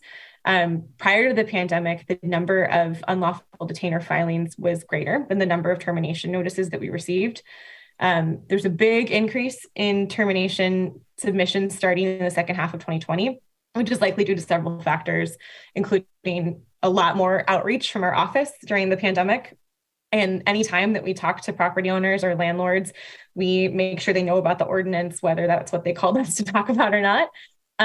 Changes to state law also that required serving tenants with the 15-day notice of termination of tenancy related to non-payment of rent. We think that might be part of the increase. And then also there was improved compliance as landlords were paying closer attention to local requirements when they were trying to evict tenants during the pandemic. Next slide, please. So as I mentioned earlier, the majority of the RSO's lifespan, I don't think I said this explicitly, but the RSO's lifespan has, most of it is overlapped with the pandemic. It was adopted in July of 2019. The first eviction moratoria went in place in March of 2020. So not much time there without an eviction moratorium in place to really understand the impact of the RSO on evictions. So this creates some limitations for interpreting the unlawful detainer data and the noticing data that we have. But we looked at unlawful detainers filed in the 200-day period following the enactment of the RSO compared to the 200 days before it was in place. So that's kind of controlling for the pandemic. And we did see a 15% reduction in unlawful detainer filings following the passage of the RSO and before the local eviction moratorium took place. This analysis does not allow for us to make really reliable causal inferences, but the trend suggests that, that the just cause protections and more predictable rent increases may have been contributing to a reduction in unlawful detainers, at least prior to the pandemic. Okay, next slide. Only a little bit more data left, I promise. So the RSO also requires that landlords submit copies of their rent increase notifications to our office, whether the unit is a covered rental unit or not. We're supposed to get the rent increase notices. The limitations to this data too, it relies on self-reporting, so we probably don't have every rent increase notice that's going out. Additionally, as a reminder, there were no local or state rent increase freezes during the pandemic, but anecdotally and based on the data we have and what we've heard from landlords, we know that many landlords did not increase rent during 2020 and the first half of 2021. The median number of rent increases, the notices that were submitted to our office during the pandemic was 35, which is pretty low. And there's a big spike in January of 2022. And during that month, we had something like 7 owners submit increases for large properties. So it was really coming from a small number. And this is similar to trends in other high volume months that we've had previously, where just a few owners with large properties submit a ton of increased notices. So this final data slide, you could advance to the next slide for me, shows there's a lot here, but this is showing a comparison of rent increases between covered rental units and rental units, as well as some market level change. So as a reminder, covered rental units, or CREW, are those that are covered by the rent increase threshold of 5%, and rental units are not subject to the threshold. We continue to see lower average rent increases for covered rental units compared to rental units. There have been higher CREW covered rental unit increases in the first half of 2022. This was because many landlords didn't apply an increase, like we said, in 2020 or 2021, and the RSO allows them to apply banked increases. So we're seeing higher rent increases because they were not used in prior years. We also looked at available market level data for comparison. This is useful, but it has some limitations. It doesn't capture existing leases or changes to those agreements over time. It's only just for new leases. But you can see in this chart that market rent increases were lower on average during the pandemic, but have grown starkly since the second half of 2021. And again, this data is just through the second quarter of 22. But we wanted to just kind of bring this back to you all to look at again with this context. And so finally, I'm going to transition here to talk about discussing the need for an increase to the RSO administration fee to meet the requirements of full cost recovery established by the RSO. So the RSO administration fee has not been increased since it was established in 2019. And when it was established, we made some key assumptions about, or key assumptions that we also use to inform the analysis that we're presenting tonight. These are: one, expenses that apply to both rental and covered rental units were distributed proportionally based on the distribution of those units. So in 2019, 43% of units were rental units and 57% were covered rental units. Today, those numbers have pretty much swapped. The second assumption was that 95% of expenses directly related to administering the rent review program were distributed to covered rental units. Next slide, please. So after 3.5 years, implementation costs are consistently exceeding revenues. And a fee increase is necessary to continue meeting the requirements of the RSO. To date, the city hasn't increased the fee. The last couple of years, it's been in recognition of the economic constraints that are experienced by owners and tenants during the peak of the COVID-19 pandemic. Instead, we've used other non-restricted funds to offset admin costs, but those balances are depleted and are no longer a viable solution for offsetting costs of administering the RSO. And consistent with the requirements of the ordinance, staff recommend increasing the fee to achieve full cost recovery for implementation. One piece of feedback from the Homelessness Housing Task Force was to look into ways to reduce expenses. We did some analysis and it indicates that really any reductions would negatively impact implementation capacity. So this would result in a risk of failing to comply with the city's ordinance. And it would also harm our capacity to proactively inform stakeholders about their rights and responsibilities, and it would reduce our ability to share important changes in real time, which was frankly a pivotal part of the role that our team played during the pandemic. All right, next slide, please. So Hayward's proposed fee that we're talking about tonight falls within the range of fees that we've assessed for comparable jurisdictions that implement renter protection ordinances. Staff conducted initial benchmarking research in 2019 and then returned to those same jurisdictions again for this item tonight. On average, other jurisdictions have increased their fees by about 30%, but have higher overall baseline fees than Hayward. In cities with tiered structures like Hayward, where there's covered and not covered, the covered rental fees range from $226 to $250, and rental unit fees range from $37 to $127. With cities that just have one fee flat rate, they range from this says 12. I recently learned that Fremont has changed it to 13 or to 101. And in Fremont, that's the city with the lower amount there. Their fee is reduced because the program is a much smaller program and it's non-binding. So unlike the city's binding arbitration, so it requires significantly less administration compared to Hayward's ordinance. All right, so the fee increase being recommended this evening accounts for actual expenses of implementing the RSO. As I said before, the existing fees were developed based on 2019 estimates, and the recommended fee increase that we're talking about tonight reflects the following actual expenses. So one is allocating staff from 2.75 FTE to 4, This is, to be clear, not hiring any new staff. It's actually capturing the real time that staff spend on this implementation. It's also including increasing consultant capacity to account for the almost 50% increase in petition volume and the continuing to grow volume of petitions that we're seeing in this current fiscal year, and allows Project Sentinel to continue their service provision as required by the ordinance. And then it also captures the enhanced marketing efforts that we know from the Eviction Prevention Learning Lab are going to improve accessibility and awareness and compliance. And then finally, the recommended increase uses the same proportional allocation methodology that was discussed earlier.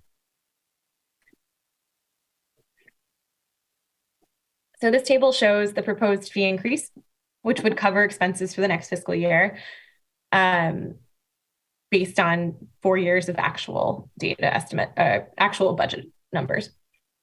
Rental units under this calculation would be $32 per unit, and covered rental units would be $66 per unit. We are, like I said earlier, not proposing any change to the fee for mobile home space rent ordinance. Next slide, please. We wanted to highlight here that the RSO provides opportunities for cost recovery for landlords in a few different ways. For covered rental units, owners can pass through half the cost of the fee to their tenants. Owners of rental units aren't restricted by the city's RSO on increases. And then also the RSO guarantees owners a fair return, and a fair return is defined in the ordinance. So property owners whose net operating income doesn't exceed the increase in CPI during a specific time period can file a fair return petition. And staff has developed the materials to really streamline the fair return petition process. So we've got a worksheet for landlords to fill out, but none have been submitted to date. Next slide, please. All right, so we're in the home stretch. So in summary, increasing the fee ensures that the city can enforce the RSO and maintain the same level of service.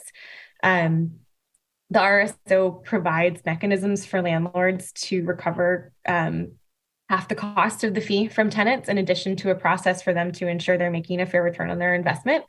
And staff recommend increasing the RSO administration fees to recover the full cost of implementation as required by the RSO. And just really quickly for context on next steps, I can go to the next slide here. The gray boxes have already happened or are currently happening. And then in July through August, if approved, we'll notify landlords of the fee increase before the next annual billing. And we'll come back to the task force with another annual report on the implementation of the RSO. And then anticipate sending out the annual fee around October.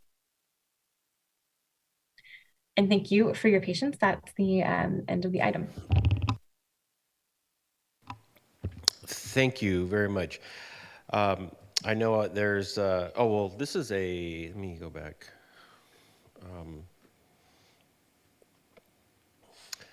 This is a public hearing, so I first go out to public comment and then I return, right? If I'm not, Council questions. that's right. And public Okay. comment. All right. Yeah. Council questions first, and I have so as the board lights up, I think the first name up was Councilmember Goldstein. I'm surprised I'm first. I try not to be. But I noticed in the presentation, by the way, very thorough presentation, and I also appreciate that you answered some of the questions that we had in our in the task force meeting. But I'm curious to know, why are the cities that have tiered programs, why are their programs so much more expensive? Do we know? Do we have any rationale behind that? I mean, some of the programs that have more expensive fees have different type of program. Some of them have rent registries, which require a more active enforcement of the legislation. So they involve more staff, more personnel. Some of them have hearing officers that are on staff. And there's just more, our enforcement of our ordinance is complaint-based and others are more proactive. And so that usually is the main distinction. Okay, so I applaud your team for keeping the costs low. And since the plan to implement this would be in the October billing cycle, if we saw that there were ongoing problems in the economy, could we delay that imposition of that fee?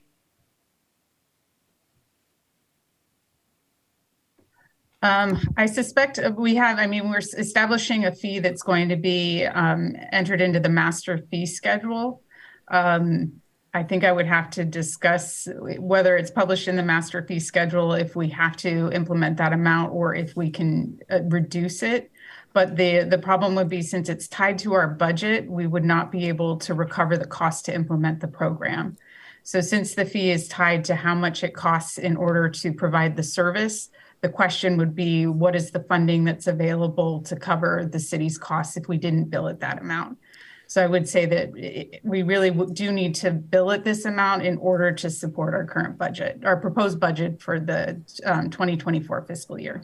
So our legislation, the ordinance itself says that it has to be self-funded. But if we saw that there were economic reasons to delay imposition of the fee because renters are going to be impacted as well as landlords in a very very economic uncertain times, if we desired to do so, the city could possibly loan money to the program out of general funds. Isn't that correct? I think that's always an option for the council. If that's something the council is concerned about, maybe during the September update to the task force, that can be a discussion item, is to sort of evaluate where the economy is.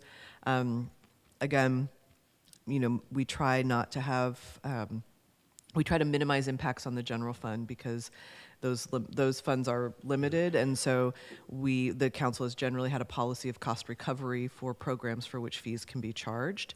But again, we have, for example, we have not raised the voter-approved transient occupancy tax on hotel operators to the full amount that was authorized.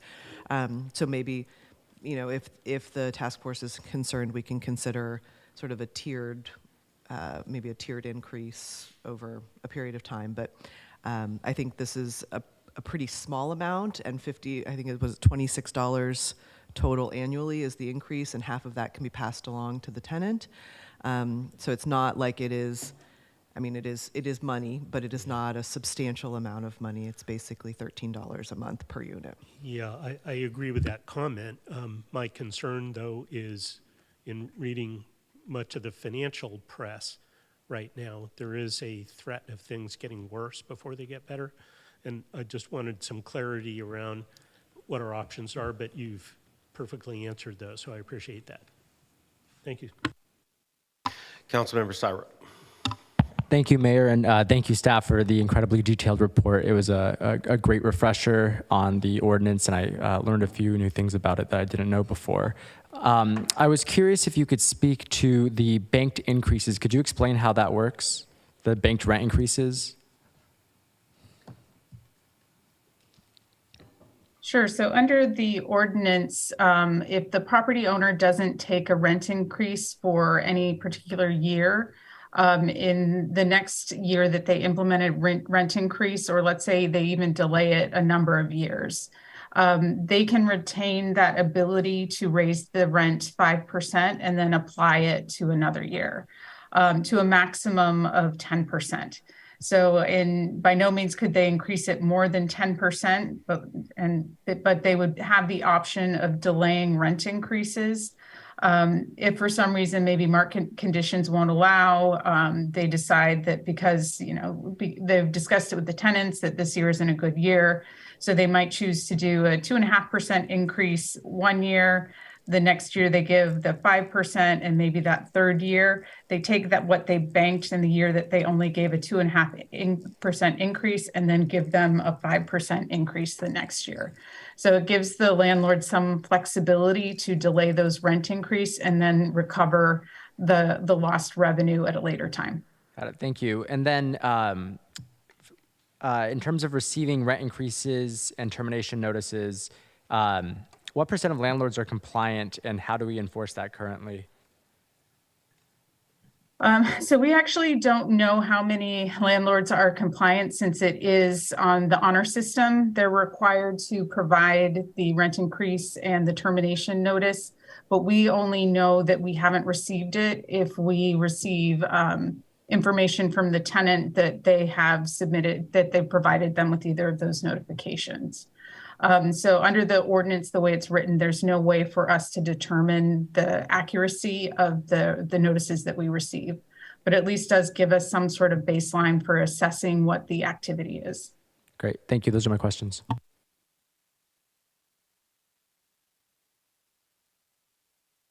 Okay, I don't see any more questions up here.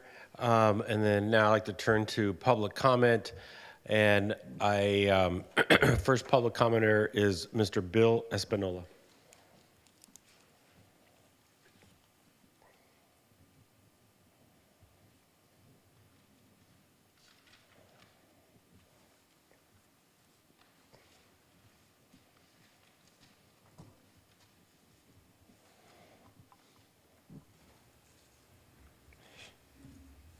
That's okay. It's all right. Don't worry about it. Good evening, Mayor, City Council. Good evening. When the City Council adopted this rent stabilization program in 2019, I testified it at the meeting and warned the council that there would be consequences. Many of you weren't here. I feel my voice wasn't heard at those meetings. In fact, there were many small rental housing providers who testified who thought the same as me, that their voices weren't heard. At that time, none of us knew just how bad, these consequences would be. A few short months later, the pandemic hit. Then came eviction moratoriums. For the last 3 years, housing providers like me have just been trying to survive. Many haven't made it. Many are selling their rental properties. Now your staff wants to increase the fee on the rent stabilization program. This is unbelievable. And it's sending a strong message to housing providers like me. You're not supported. It's as if staff is operating in a vacuum. Don't realize that the pandemic had a serious impact on housing providers. It's as if they think it's been business as usual.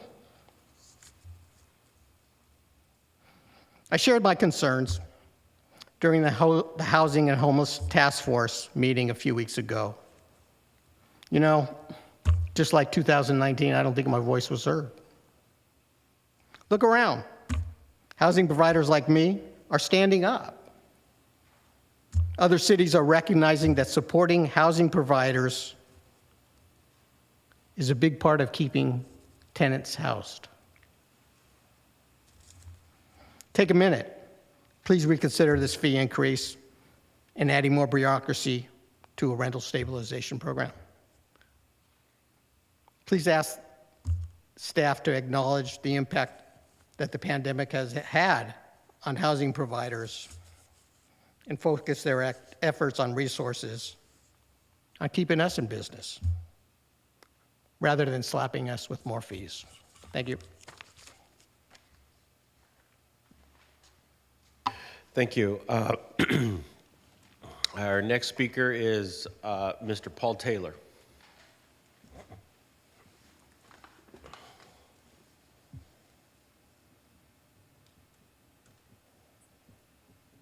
Good evening, Mayor Solanos and the City Council members.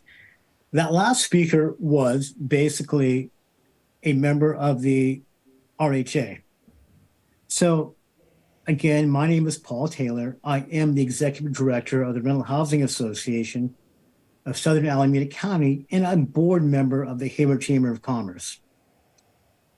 Just to kind of go ahead and hit to his point, home providers have been through a lot in the last 3 years. You know, some of your constituents have lost hundreds of thousands of dollars. You know, raising the rent stabilization ordinance really to pay for additional staffing is an overreach and misguided. There are other funding mechanisms. I think someone had talked about the general fund to utilize for this purpose. And it seems like, just following your discussion, there are other options except to go ahead and to target home providers again. We urge you to vote down this increase of the rental stabilization order.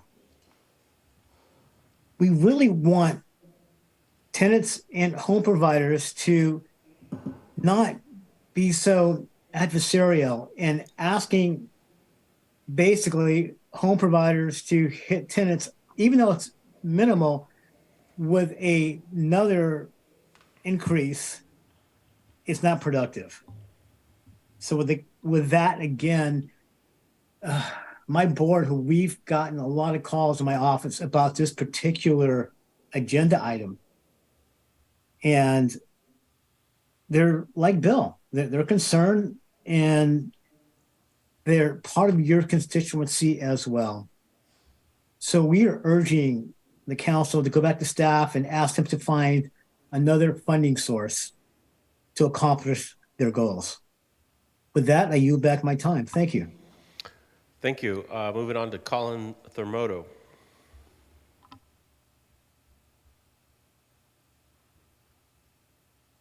Hello, can everyone hear me? Yes. Oh, thank you.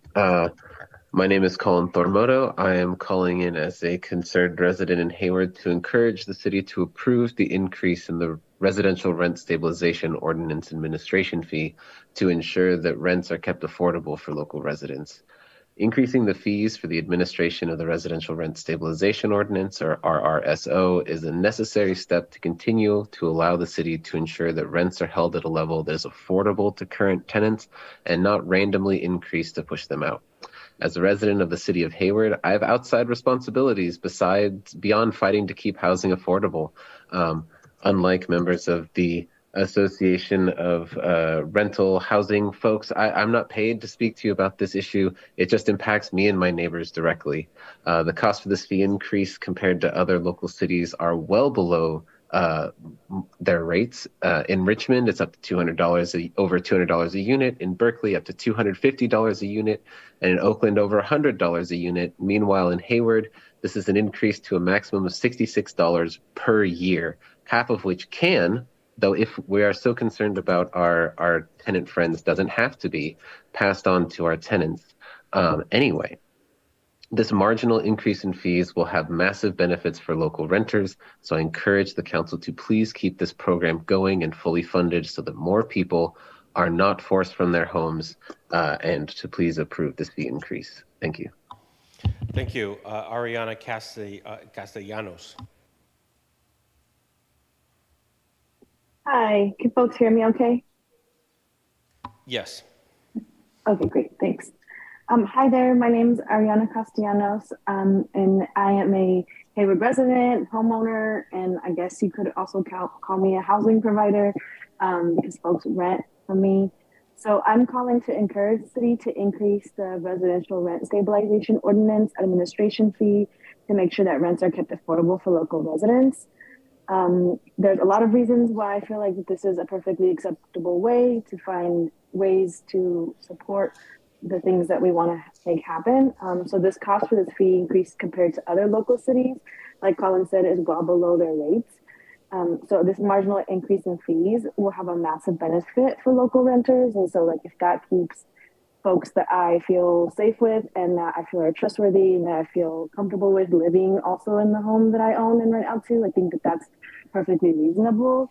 I want to be able to keep the folks that live here continuing to live here because they're great and I love them. And as a resident of the city of Hayward, I also have outside responsibilities beyond fighting to keep housing affordable for these folks. I'm also a social worker and I do a lot of other things. So it's really frustrating to see when it's difficult for the community, other people that are housing providers to see the importance and the benefits that it can have to keep this increase in the residential rent stabilization ordinance. So I know that there's a lot of different opinions about it, but like Colin said, I'm a housing provider that's not a paid sponsor for the East Bay Realtor Associations. I'm just a girl who owns a house and tries to make sure that people have a place to stay when I can. So I hope that the city council takes the page out of my book and decides to do the right thing. With that, I yield the remainder of my time. Thank you. Next speaker is Daisy Maxion.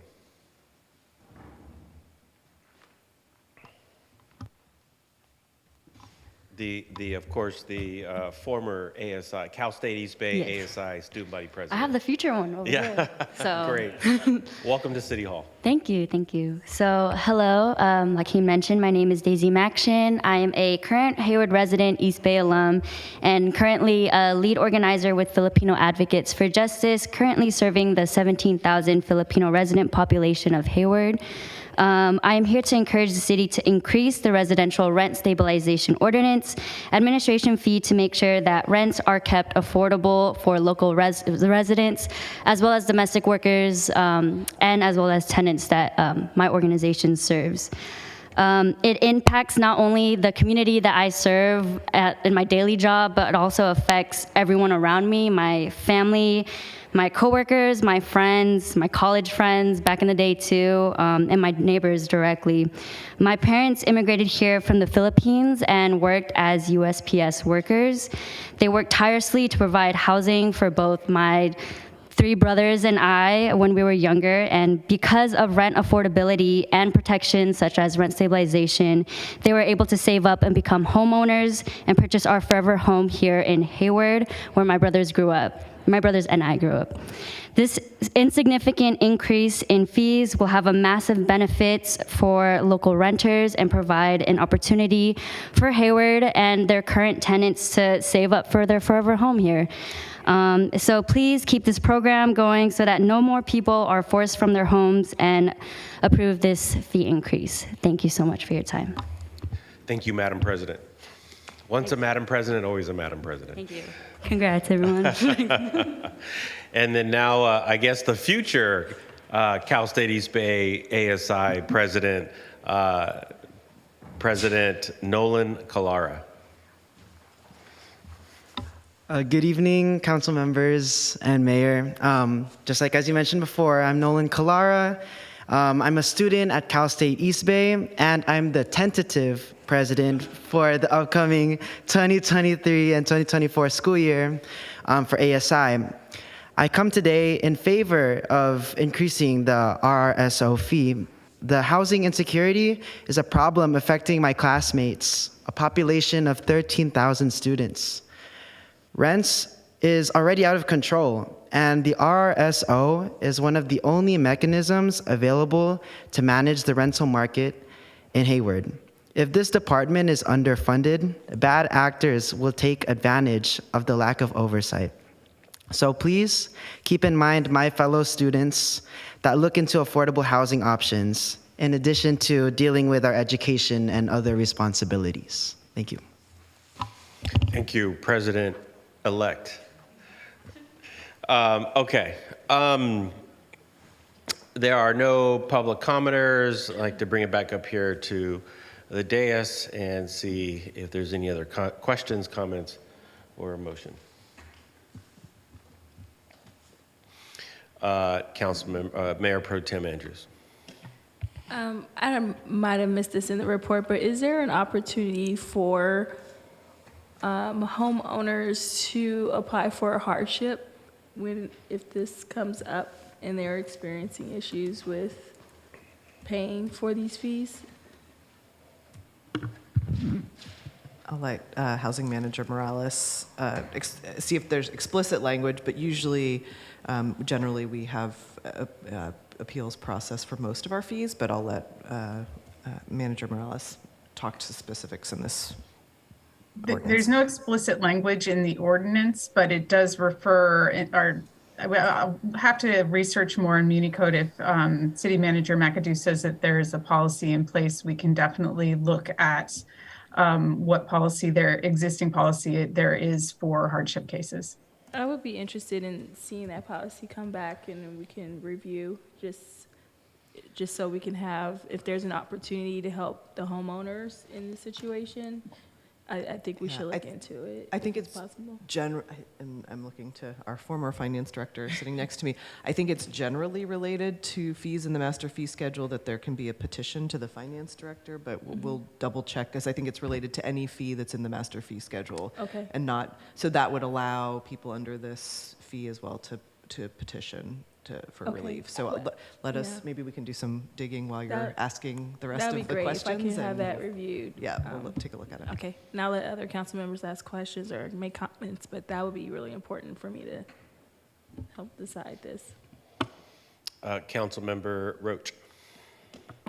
Thank you. To Councilmember Andrews, or Mayor Pro Tem Andrews' point, on the cost recovery for landlords, the last point that property owners whose net operating income does not exceed the increase in CPI, is that sort of something in place that if they're not, so that's kind of it's not a hardship, it's kind of a hardship measure. Yes, if their net operating income as a landlord is not meeting a certain threshold, then they can petition for relief or a higher increase. And that's in the ordinance, right? That is in the ordinance. So there is a measure in place. Yes, in addition to, I believe, our fee schedule having another way that you could petition as well. Okay. I want to say, I'm glad Mr. Espinoza is here today to advocate for landlords, because I don't believe all the burdens of COVID and the moratorium and all that should be placed on landlords. They bear, a huge burden in this. And so I understand the resistance to any increase in fee, but the fact is, if it's 51% of residents in Hayward are renters, and I think we talked about 30% of them are income burden. We do have to fund programs like this that can assist renters to make sure the rent increases are proper.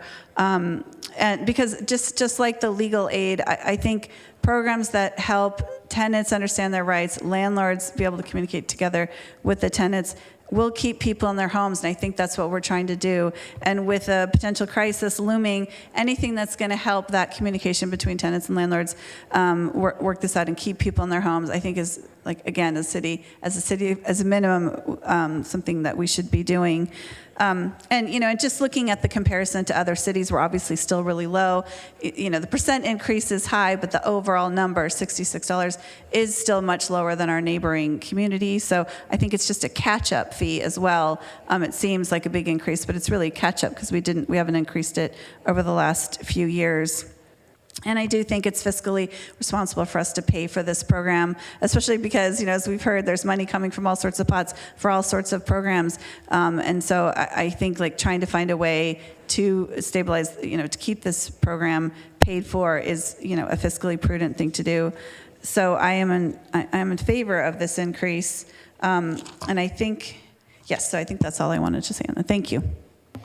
Councilmember Syra. Thank you, Mayor. Councilmember Roach, your comments were fantastic and very diplomatic.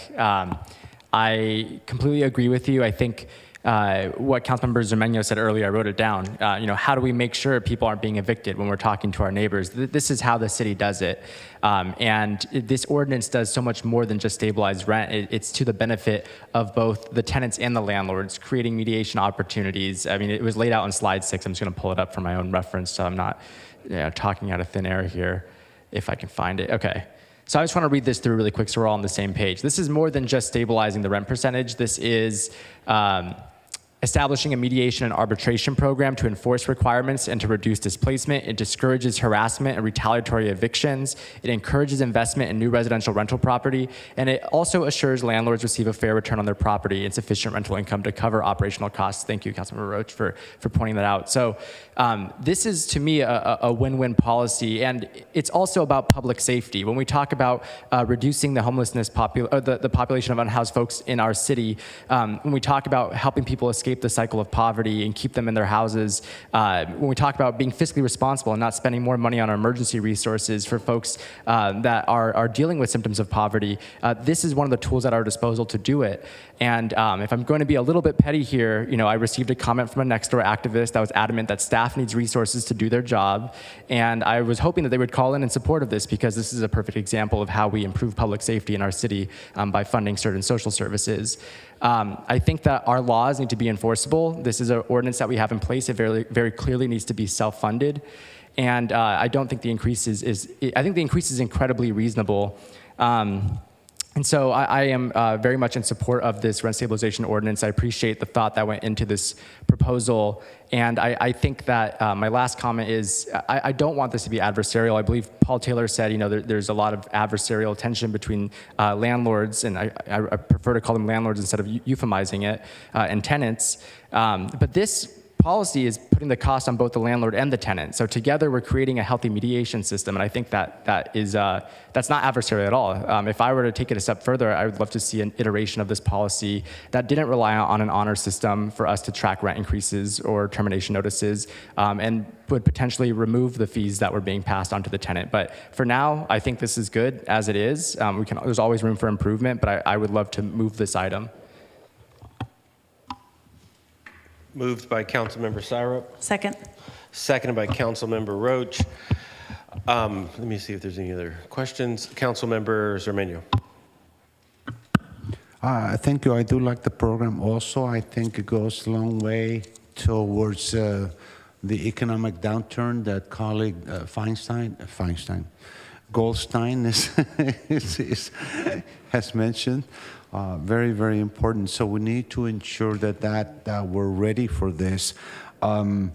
It does provide for stabilizes rents. That's important to me. Protects tenants. That's another very important too. I think all of us are here. And I think that if there are any problems, I believe that the owner of the rental unit has some recourse for corrective action, correct?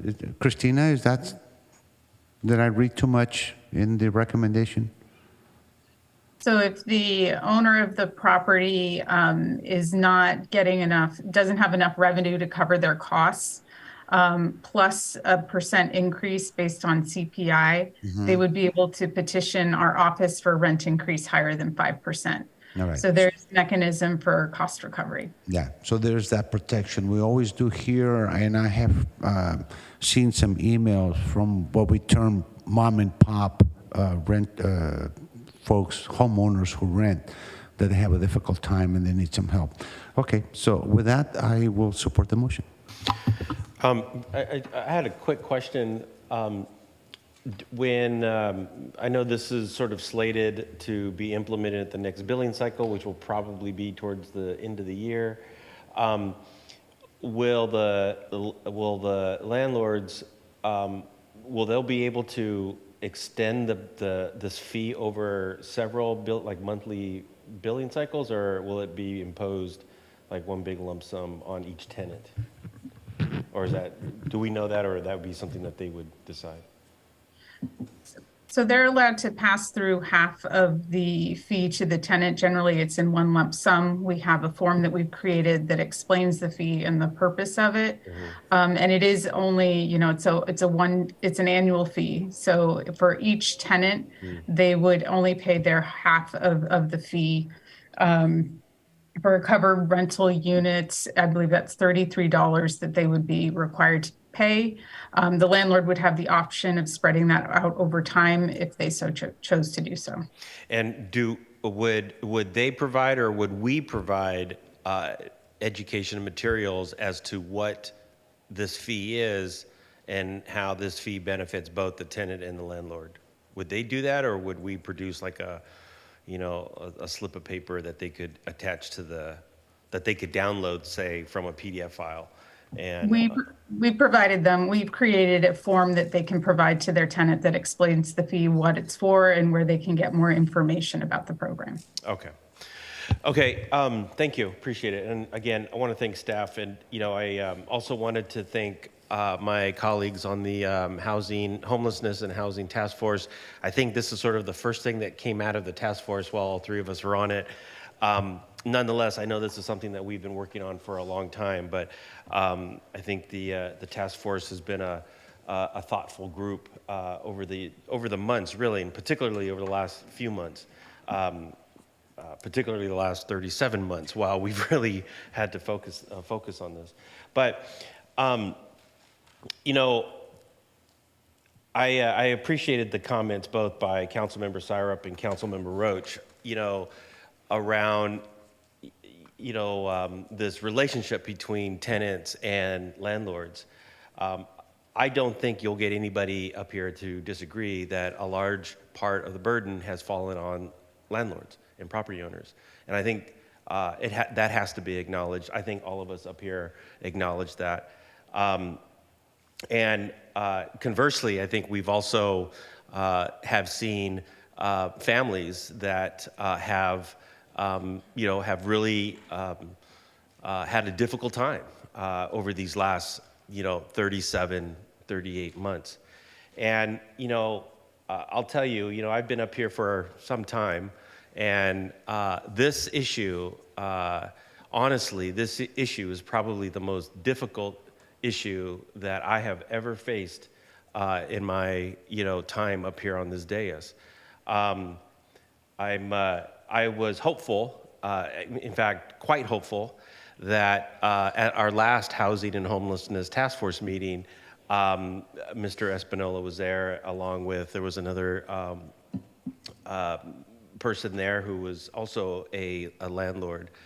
And the conversation we had there was it was good, it was healthy. We agreed, we disagreed. And, at the end, the conversation was the topic and what we understood about what we were doing certainly was elevated. The Rental Housing Association, by way of, Mr. Espinola, certainly is present, continues to educate us, and I think very expertly advocates for property owners. And I know that the Rental Housing Association can certainly know that what he's doing and what his colleagues do, but what he is doing over the, here with us has always, informed us. And I know sometimes, and you and I have talked about this for a long time, and I know, there's things up here that we do, you disagree, I get it.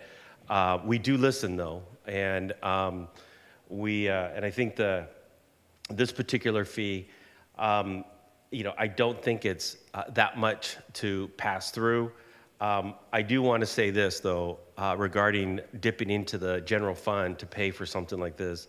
I think over the years, the council has taken very firm positions on dipping into the general fund for certain things, particularly like this. We've always entered these kinds of programs with the idea that they're sustainable, that they can fund themselves, and I think that's where we are at with this today. And so I will be supporting this, and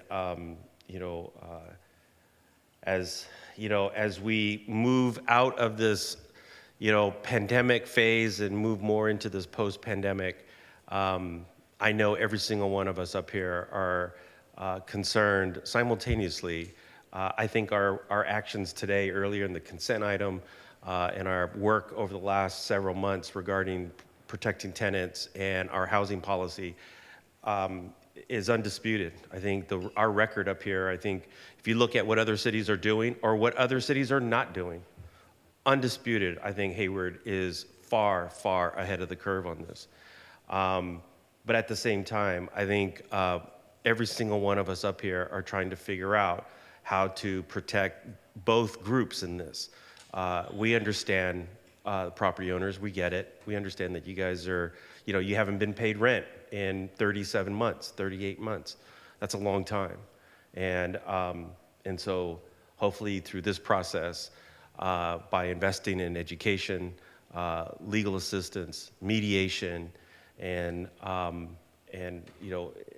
other programs that we're trying to launch here, I think it'll help this. So with that, I'm ready to vote. Madam City Clerk, if you can take the roll. Yes, Mr. Mayor. Councilmember Andrews? Just wanted to know if they had a clarification to that. It doesn't appear there's specific language in the master fee schedule, and I think there's, in different programs, there are specific ways to petition, but I think what Councilmember Roche pointed out in terms of landlords being guaranteed a certain net operating income, that if they're not meeting that and there's a hardship, that they could then come to the city and ask for support or assistance. If there's a desire from the council to have something more specific about petitioning to the housing manager or the city manager for hardship purposes, we could add that. I don't think it's, we'd have to look at whether it could be part of this resolution or if we needed to amend the ordinance. We can probably put it in the resolution at this point. Okay, is there a way we can just put it in the resolution? Or is that too much change? Or should be separate?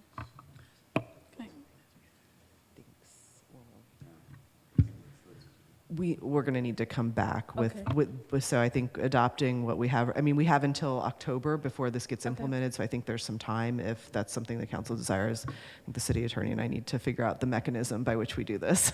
Okay, I'm fine with that. So point of clarification, so we vote on this tonight and then it'll come back to us at a later time. Yeah, so you might want to include that in the motion that staff will return with options for hardship petitions.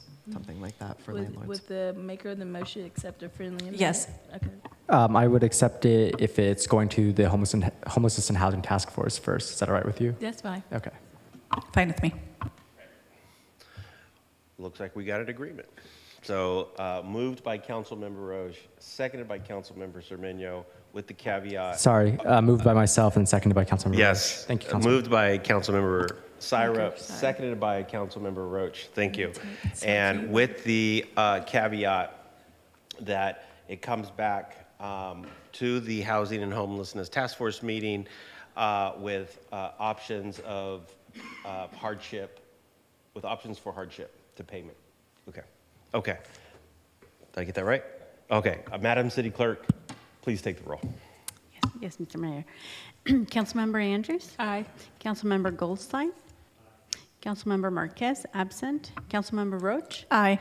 Councilmember Syrup? Yes. Councilmember Cermeño? Aye. Mayor Salinas? Yes, thank you. Thank you.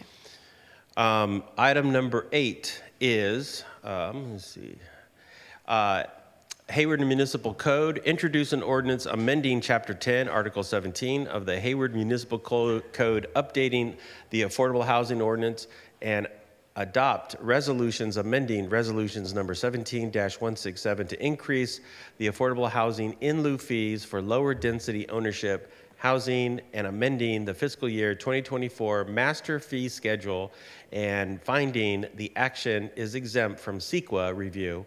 And I believe the report is coming to us by Assistant City Manager, Mr. Dustin Clausen. Which, again, I will give it over to Housing Manager Morales. Let her take us away. I think she's actually going to give way to a consultant that helped us in some of the work that's gone on here, the good work that's gone on here to try to continue to bring this forward. So Christina, go ahead, take us away. Great, thank you. So as we're pulling up the presentation, so I wanted to introduce Derek Braun from Strategic Economics. So the item we have before you is the modification to the ordinance for the Affordable Housing Ordinance and modification of the in lieu fee.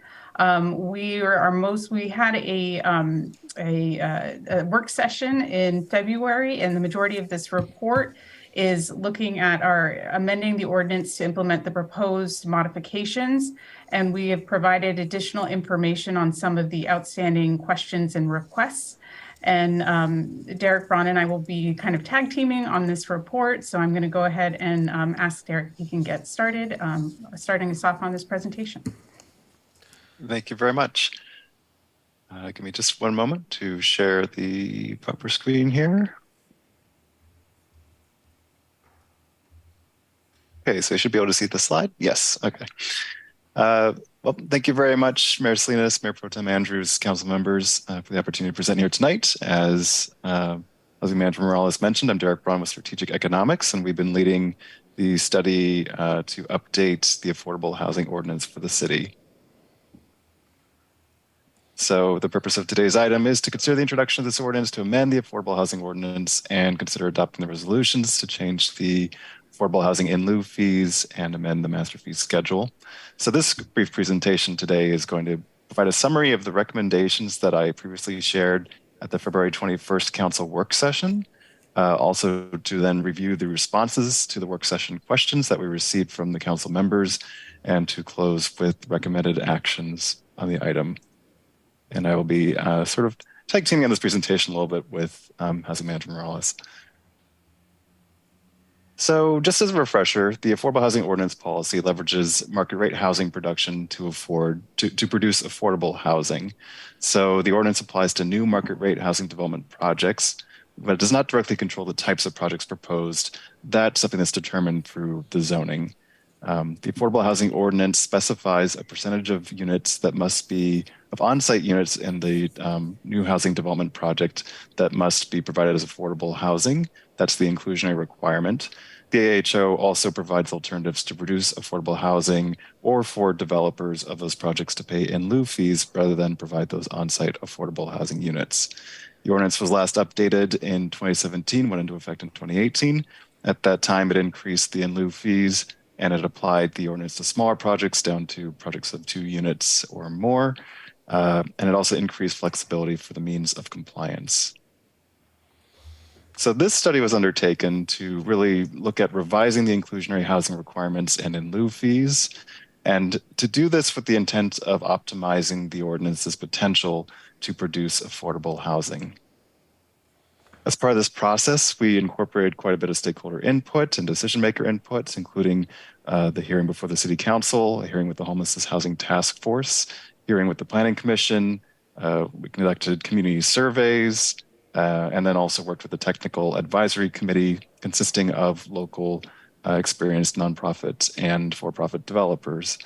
We also conducted a technical analysis that really examined the financial feasibility impacts of the current affordable housing ordinance requirements and alternatives, and examined the affordability gap to inform our understanding of potential in lieu fee amounts. And that's basically the gap between producing affordable units versus the market rate units.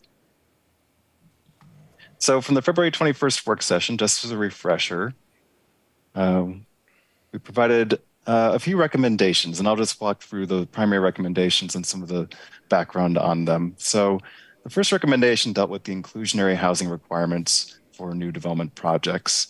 And essentially the recommendation was to maintain the existing inclusionary requirement for rental housing projects, which is a 6% total inclusionary requirement. Half of that's for low-income households, half of that is for very low-income households. The recommendation was also to maintain the existing 7.5% moderate income inclusionary requirement for ownership housing products at above 35 dwelling units per acre. So in essence, condominium ownership projects, multifamily condominium projects that are very challenging to build in Hayward right now. And then the one change was to modify the inclusion requirement for lower density residential products. These are at 35 dwelling units per acre or less. So essentially you can think of that as single family homes and townhomes. And that modification was to go from that 10% moderate income to 12% total, except the big change in there also is half of that, 6% of the 12 would be targeted to low income households and 6% to moderate income households. The basis for this recommendation at that hearing was to was based on a few different things. So the lower income, including a lower income affordability level, really addresses many of the community and homelessness housing task force priorities about meeting the needs of lower income households, while at the same time maintaining part of the requirement as a moderate income affordability level, recognizes that the Affordable Housing Ordinance, the inclusionary requirements really are one of the only tools for Hayward to produce deed restricted, moderate income level housing. The feasibility analysis that Strategic Economics conducted showed that this was essentially the highest requirement that could be reasonably supported by single family homes and townhomes, this new 12% requirement that's 50% low income, 50% moderate income. And then our analysis also showed that higher density ownership products and almost all rental product types right now cannot feasibly support higher inclusionary requirements than what was proposed, or than the current ones. On the in lieu fees, these are the in lieu fees that are paid by developers of these new development projects if they opt to use the in lieu fees instead of provide on-site inclusionary units. The recommendation kind of mirrored the inclusionary requirements. We're suggesting that we recommended that all the fees are the same, except for, again, those lower density ownership product types. Those are currently at $21.64 per square foot. And the recommendation is to increase that to $26 per square foot. The basis for the fee recommendation was to create better alignment with the adjusted inclusionary recommendations, while also ensuring that the fees remain within a reasonable range compared to a number of peer cities that we examined, in order to ensure you're not encouraging development to shift to other cities. Maintaining the other in lieu fees for the other product types acknowledges, again, that limited financial feasibility of those products, and those fees, we examined them, they still fall within the range that's typical of nearby communities as well. We heard from the TAC members, the Technical Advisory Committee members, about the importance of in lieu fees as an option for flexibility as market conditions evolve. So depending on conditions, depending on sites, sometimes it makes more sense for them to provide inclusionary housing, sometimes to pay the fees, and that can often be the difference to allow our housing project to move forward. And just to point out, the fee revenues provided by the in lieu fees do provide critical city funding for affordable housing production. And then Housing Manager Morales, I think you're going to take the next two slides here.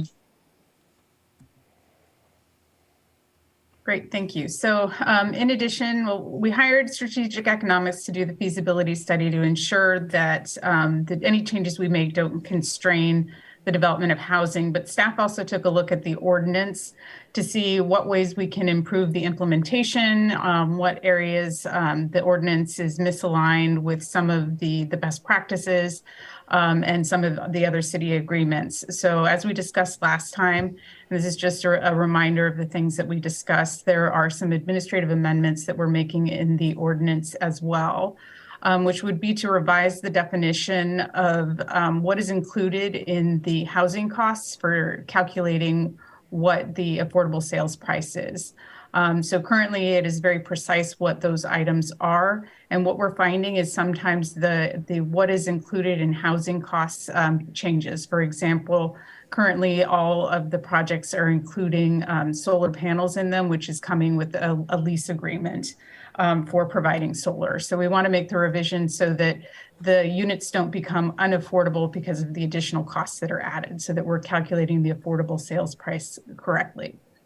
Also, we wanted to align the requirements for the marketing plan with the actual development process. The ordinance was requiring it very early in the process, which meant that staff was spending a lot of time early on very preliminary plans. And then we had to continue to re-review the marketing plans on an ongoing basis. And it was requiring a lot of time. And in some cases, the developers don't even have their marketing team on board to be able to draft those plans. We also wanted to elaborate on some of the requirements that the city has, so we make sure that they're articulated in the ordinance, so we have the support of the ordinance as we're requiring these certain items of developers, such as affirmatively furthering fair housing, and also making sure that they're marketing the properties in multiple languages. We also wanted to make some changes to the approval of the affordable unit phasing plan. We want to currently, as it's written, it's requires that City Council approval of any phasing plan. And we wanted to streamline the process and make it consistent with the approval levels that of the decision-making body. So whichever decision-making body has the ability or the authority to make the approval on a project, such as Planning Commission, or staff level, if it's a staff level decision, that they would also be able to make that approval on a phasing plan. Although considering if it's a staff level and it needs a phasing plan, I don't think we would probably actually see those cases. More likely it would be on larger projects that would have a phasing plan that would require decision by the Planning Commission or City Council. Also, we, in looking at our agreements, in addition to the local preference that the ordinance has, which provides a preference to people who either live or work in the city of Hayward, we have other priorities that individuals that we prioritize, which would be individuals that are displaced by city activity. So there's state housing law that requires that the cities give this priority if in cases where the city has provided former redevelopment agency funds on the project. So we just wanted to make sure that that's aligned. It becomes beneficial to the city in the event that somebody's been displaced by code enforcement activity for a property that's uninhabitable. And then we have the ability to interrupt the wait list and get people who are at imminent risk of losing housing into new affordable housing.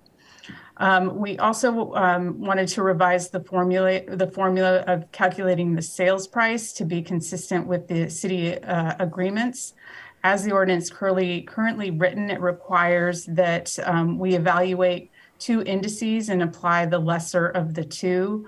All of our previous agreements for calculating affordable sales price either chose one of the indexes or the others. And so we wanted to make it consistent that we choose a specific index for a project and then that lives with the agreement for the term of the project, which is in perpetuity. That way there's more consistency and the property owner has a better understanding of what the possible return on their investment would be.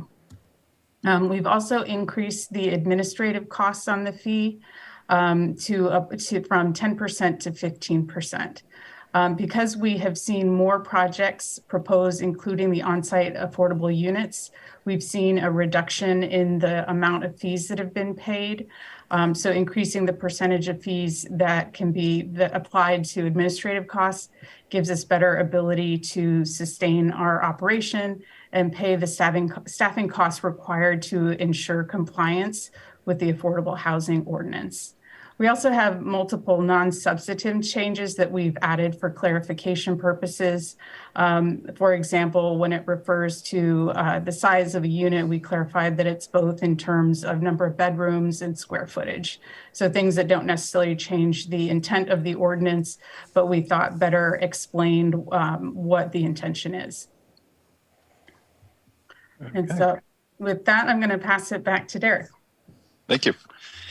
So that was the recap of the recommendations presented at the council's work session in February. And now I'm going to move into a discussion of a few of the questions and issues that were raised during that work session. So first of all, as you recall, the majority of the council members supported the proposed modifications and recommendations, but a couple of items came up that included interest in potentially raising the on-site inclusion requirement to 15% instead of 12%. The second item was increasing the rental requirements as well, and not just those lower density ownership requirements, or potentially setting parameters or metrics for triggering an increase in the rental inclusionary requirements. The third was a question about the historic uses of the in lieu fee revenue the city has generated. The fourth was desire to look into factors contributing to Fremont's pretty high production of inclusionary housing units. The fifth item was incorporating the commercial development timeline into the affordable housing phasing plan. Sixth was potentially including language indicating that the city prefers on-site inclusionary housing rather than in lieu fee payments. And the seventh was a desire for information about other city strategies for ensuring housing stability and affordability.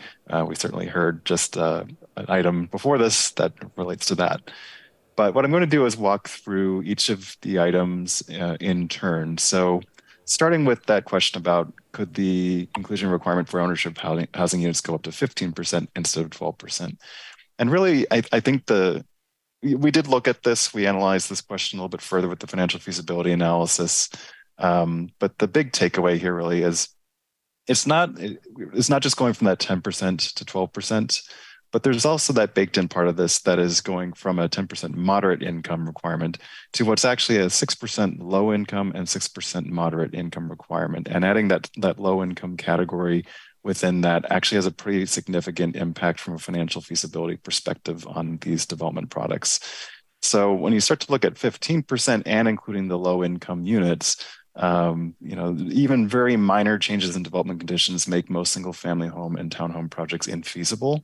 The table below here shows the first item, a sensitivity analysis. If there's an increase in hard costs of construction, a similar sensitivity analysis was included in the prior presentation for the 12% inclusion requirement.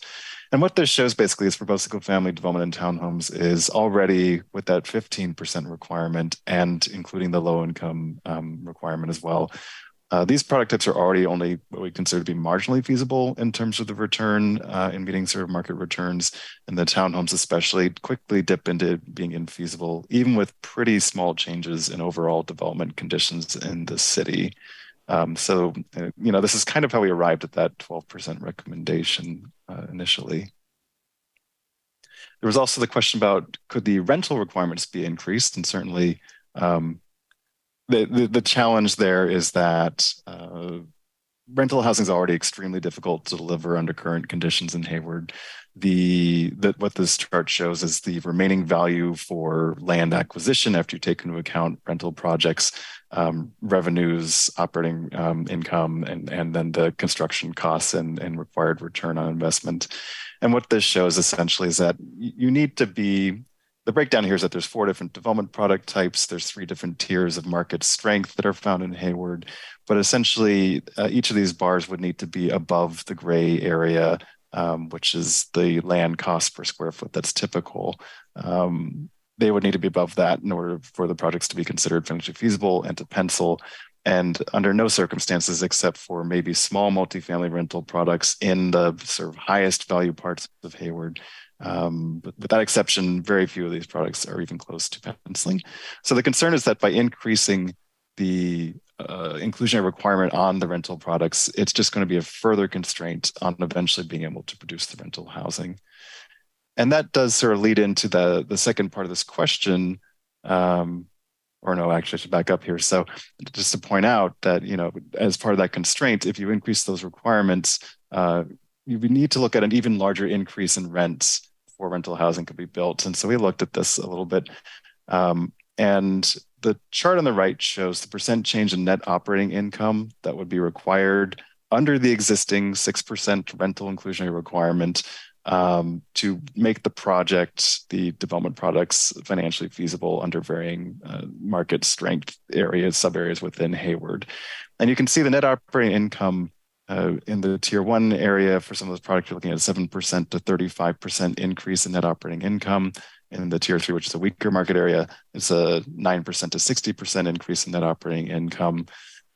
These are actually below what the actual increase in rents would need to be, since only the market rate units can have variation in their rents. So this is the change in net operating income. The rent increase would have to actually be even higher than this for the products to pencil even under the existing requirement.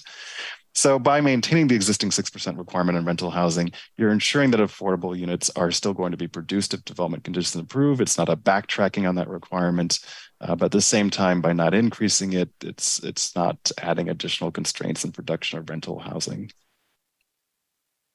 There was a question asked about adding a potential automatic trigger for adjusting the rental inclusionary requirements. The recommendation here is that there are a lot of factors that go into determining financial feasibility, and it's difficult to conceive of a single specific indicator or metric that would capture all those factors. So, over time, achievable rents vary, materials costs vary, labor costs, financing costs and return thresholds, city fees, and overall even changing development standards and product types and life safety requirements. These all shift over time. And so the recommendation is to do what really almost all cities with inclusionary requirements do, which is a future feasibility study to adjust the requirements if it appears that development conditions have really shifted and potentially rental products could support a higher inclusionary requirement. A question was asked about the historic uses of in lieu fees that have been generated within the city of Hayward. Those in lieu fees, the study was pulled together by the Housing Department. They've funded 364 affordable housing units in 5 entirely 100% affordable housing developments. So this was the deployment of $9.6 million of in lieu fees in the Inclusionary Housing Trust Fund. About 2/3 of the units were affordable to extremely low income and very low income households. And I should note that the extremely low income category is something that you can really leverage this funding to build units at that affordability level. It's not something that can really be supported through inclusionary requirements just because of the depth of subsidy required. So to that point, those in lieu fee revenues were leveraged to receive about $4 million in state local housing trust fund money as well. And then on the rightmost column of this chart, you can see there are other city funds that have been committed to these projects. Most of those funds were one-time sources, such as land, dedications of city-owned land for some of these projects. So going forward, some of those sources may not be quite as significant, which makes it all the more important to have the in lieu fee revenue as well as a means of providing housing units at lower levels of affordability, and then also being able to leverage outside funding sources. A question was asked about what factors contributed to Fremont's production of a lot of inclusionary housing units. And this chart on the right is a reproduction of one that was seen during that work session, showing the large number of renter and owner, but renter especially, inclusionary housing units permitted in the city of Fremont between 2018 and 2021. And I'll point out Hayward actually has been relatively successful compared to the other communities that we examined as well, although Fremont's definitely an outlier. And there's a couple of explanations. In part, there's some basic statistics here that really illustrate what's going on. So Fremont's effective market rate rents per square foot for housing are about 18% higher than those in Hayward. And Fremont's household incomes are about 65% higher for renters and 51% higher for owners compared to Hayward households. So these are pretty big gaps, and these differences do partly explain how Fremont has managed to produce so many, or permanently so many, inclusionary housing units, even with having higher requirements, such as their 10% requirement for rental housing. And then with that, I am going to hand this back to Housing Manager Morales to take us over the finish line with the presentation. Great, thank you. So also when we were discussing the idea of a phasing plan in the context of the Affordable Housing Ordinance, there was also a request to consider the commercial space for mixed use development. So we looked at that in terms of what our current practice is and also how it would be implemented in the Affordable Housing Ordinance. So one of the things that stands out is the phasing plan requirements in the Affordable Housing Ordinance might not actually apply to all projects. So if they chose to pay the in lieu fees, then they wouldn't be entering into an affordable housing agreement. So if we place the commercial phasing requirements within the Affordable Housing Ordinance, it might not get the result that is desired in terms of making sure that the commercial space is fully developed before they get all of the market rate units, the certificate of occupancy for them. So it's important to maintain the requirements separate from the affordable housing so that it can be applied to all of the mixed use projects. And currently the conditions of approval are already set up to identify what the specific phasing is. And so they'll look at it on a project base in terms of how the site is and what is the most appropriate way to guarantee that the commercial space is being secured before they give full certificate of occupancy. So our intent with the proposed modifications for the phasing plan is really to reduce confusion for the developers that think that the housing team is approving an overall phasing plan for the project, which would include release of the certificate of occupancy in terms of life safety issues. So we wanted to add clarifying languages in this section. And no additional requirement related to, in conclusion, in this section, no additional requirement related to the commercial development was added to this section, to the ordinance. So one modification we did make based on the feedback is that we included language in the findings that stated a preference by the City Council to have on-site affordable units. So this really clarifies that there's a preference. While it still allows developers to use any of the options under the ordinance, it at least puts within the legislation what the hope and what the expectation is of the council, which is ultimately to create a mixed income community. So while this is just guidance, it will not impose the requirement on the developers, but does set the expectation. And then I'm not going to go through all of these in detail, but there was a request to provide additional information on what other programs the city has to improve housing stability and affordability. So if during the questions or comment period, you would like me to elaborate on any of these plans, but I know we've discussed a lot the residential rent stabilization ordinance. So I'll just leave you with the image of the number of programs we have in place that we are using in order to improve housing stability. And then we will move on to the recommended actions. So what we're recommending is to modify the affordable housing ordinance and specifically to increase the inclusionary requirement for lower density housing to provide 6% of the units to low income and 6% of the units to moderate income, to modify it to improve implementation by adding clarifying language that will better align some of the requirements with the development process to streamline and to conform the requirements with existing affordable housing requirements and resale restrictions, and adoption of a resolution to increase the affordable housing in lieu fee for lower density ownership projects from $21.64 to $26 per habitable square foot. And I think it's also important to mention, if you compare the amounts of the fees were not changing in the ordinance in the presentation to the fees in the resolution, you will see an increase in those fees. It's an increase of 8.4%. Because it's currently legislated in the affordable housing, the resolution that establishes the in lieu fee, that we can increase the fee annually with the master fee schedule based on the engineer's index, which is increased 8.4%.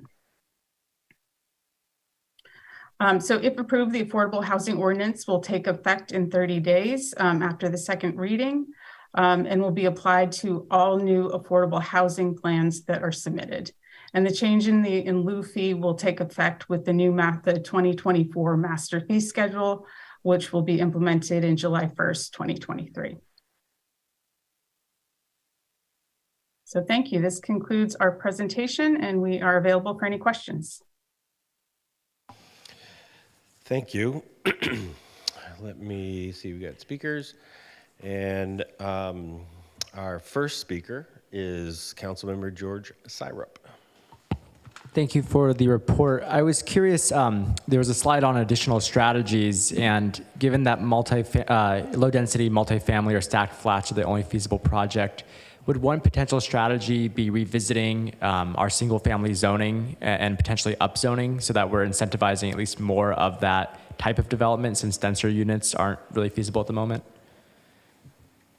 So we had looked at that as part of our incentives to housing production work plan. But in the process, the state approved SB 9, which gives single-family homeowners the ability to either you can add an additional unit to the property, or they can do a lot split, and they can still have And since Acting Director Bowser is on here, if I misspeak, please let me know. But you can do a lot split, and which would allow you to have 2 units on each parcel. So you could take a single family parcel and actually convert it to 4 units.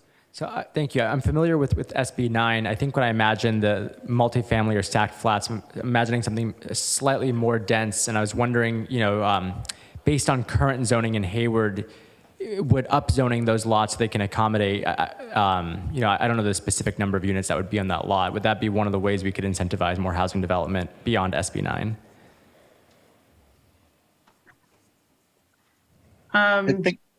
Go ahead. Yes, I think I understand the direction, and one of the challenges is that just because the additional density is being provided, it doesn't necessarily mean that the product type is going to pencil or more effectively. And so I'm not exactly sure kind of which product types or range you're talking about, but the example I would point to is for the rental multifamily housing products, as well as these sort of higher density, more condominium ownership product types. The developer is essentially losing money for every unit built in those. And right now, just under the current conditions, added density, adding more units or height wouldn't necessarily make those product types more feasible. That could change over time, and that's not true of all places. They're maybe commanding higher rents and sales prices for those products. But that's more the situation in Hayward right now based on our analysis. Okay, thank you.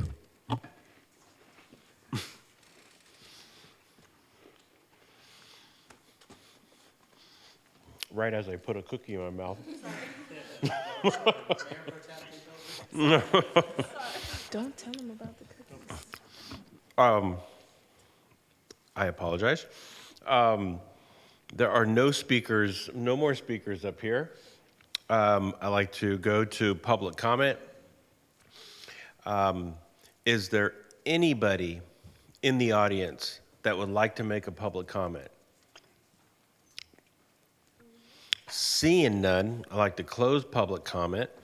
And Mayor Salinas. I do see at the 11th hour, Ms. Ro Aguilar click the button.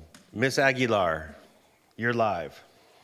Yes, I can't not speak at this final phase of this affordable housing ordinance here. And I want to say congratulations to the City Council and staff for completing the affordable housing ordinance revision process. And I also want to say that there are many improvements in this version. I'm very grateful for some of the improvements in this version, which hopefully will encourage more inclusionary, affordable housing. So going forward, I request and expect, and I'm sure the council agrees, if you don't, I'd like to know, that staff track all approved, qualified, I mean specifically single family and townhomes, residential developments, that we track those, and we track how many of these developers choose to build on-site affordable inclusionary housing with both owner-occupied and rental, and how many do not. They decide, oh, I'm going to pay the in lieu fee because that's much easier, and I don't have to deal with neighbors or politics or anything like that. So I think we need to track that to see if this particular revision, is being effective, of still keeping the choice and then targeting single family townhomes. I'd also like to know, what is the range of profit on these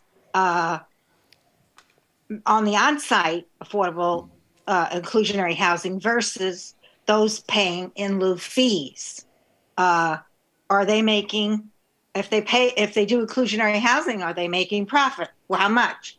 what is the range? If they do pay in lieu fee, what is the range of profit? What is that? And this detailed tracking procedure will provide valuable information when deciding on future revisions of the Affordable Housing Code, as well as provide accountability for the city's housing goals. We need this inclusionary housing so badly in our society. I do hope that, I will be here, hopefully, I don't know, to keep our eye on that particular section of the housing code. Anyway, let's house Hayward. Thank you all. It's been fun, and congratulations. Thank you. And I don't see any more public comment, so I'd like to close public comment and call on Mayor Pro Tem Andrews. Thank you, Mayor. Thank you, staff, for the report, and thank you to the consultants and staff for looking into those questions that we had. We know we had a lot, and you all came back with answers in a very organized manner. And then also I want to thank Ms. Aguilar for her advocacy for inclusionary housing. I think the charts show the difficult position that we're in demanding more, but I think we have asked for more. And just wanted to know what do they think of Ms. Aguilar's request of tracking? Is that something that can be done? Yes, and we're even, as Intergov is implemented, we're looking at ways to track the affordable housing component with both the entitlement process and the permit process, so it should make tracking easier. Great, thank you so much. Next speaker is Councilmember Roach. Thank you, Mayor. I just want to thank you. I mean, the staff reports have just been off the hook tonight. So I really appreciate it. I mean, it's just so much information. We asked for comparable cities information, and you're now providing that pretty consistently. I really appreciate that. And then really listening, as Councilmember Andrews said, really listening to some of our questions and bringing that back. And I think the analysis from strategic economics was so informative. It was a bummer, but it was really informative, to show us what was reasonable, what was not reasonable, to give us all just a realistic view of how we could push a little bit, but not as much as maybe we might sort of emotionally want to provide more affordable housing. So I really appreciate that just incredible detail that you provided for us. Thank you for updating the language on including the preference for inclusionary housing, and thank you for the slide on the use of the affordable, the in lieu fees. I think it was really, really important for us to see where in lieu fees are spent and how important those dollars are to be able to leverage other funds to build affordable housing. So I thank you. I also wanted to say, I think earlier, none of us had questions, and just so the public knows, some of us saw this on Planning Commission, then we had a workshop here in Council, and I think all of that work led to us feeling like we were really heard, and it's reflected here in the report. So thank you. Councilmember Syra. Thank you, Mayor. I echo a lot of my colleagues' comments, so I'll spare the time there. I just wanted to add to Rose's request about the range of profit. Is there a way for us to track range of profit for these projects in Hayward? And if not, can we add that into this? I don't suspect that there is. It's not information that is submitted as part of the entitlement or building process. So, and I'm not sure that the developers would willingly provide it for us. Understood. And if there was a way for us, in the future to understand what's being charged for rent compared to the cost of development, as was outlined in, their development process, would there be a way for us to kind of estimate that information if we had more data on current rents being charged? And I think, and Derek, correct me if I'm wrong, I think we do have information on the report, kind of what the cost of development is compared to what we think the asking rents are. And that also, I think there's data on what the typical profit margin is, but I will enlist Derek's help for this one. Yes, yeah, that's definitely true. That all factored into the current analysis, and it sounds like the question is kind of about, going forward and examining the extent to which the inclusionary requirements versus the in lieu fees are perhaps providing a difference in profitability to the developers. And honestly, not to sound too flippant about this, but that can be largely come down to seeing what developers are trying to do. Are they really pushing to pay the in lieu fees, or are they really pushing to provide the on-site inclusionary units? That's not their own, the profit part of this is not their only consideration, because there is some administrative challenges for the developer when they have the on-site inclusionary units. But I think that as development conditions might shift in the coming years, that will be a pretty strong sign of which alternative is the favored one by the developers. Great, thank you. I think my request here would be, as we move forward with this, developing some type of data that's a bit more granular to help us assess the effectiveness of this and help inform how we might want to tweak it going forward. Obviously, that's an open-ended suggestion, and I just want to communicate my gratitude to staff for putting together this this ordinance and all the work that went into it that happened prior to me being on the council. I always joke that staff are like oracles, and when we have a work session, council is just saying something and you have to try to piece together what the general direction is. So fantastic work piecing together that direction, and thank you for putting this forward. Councilmember Zermeño. Thank you. The reports are very good, and I like the recommendations on page 11 and 14. Excellent. Question is, what's our next project? We have several projects listed on page 9 and 14. Those are excellent. Do we have any idea what the next project is?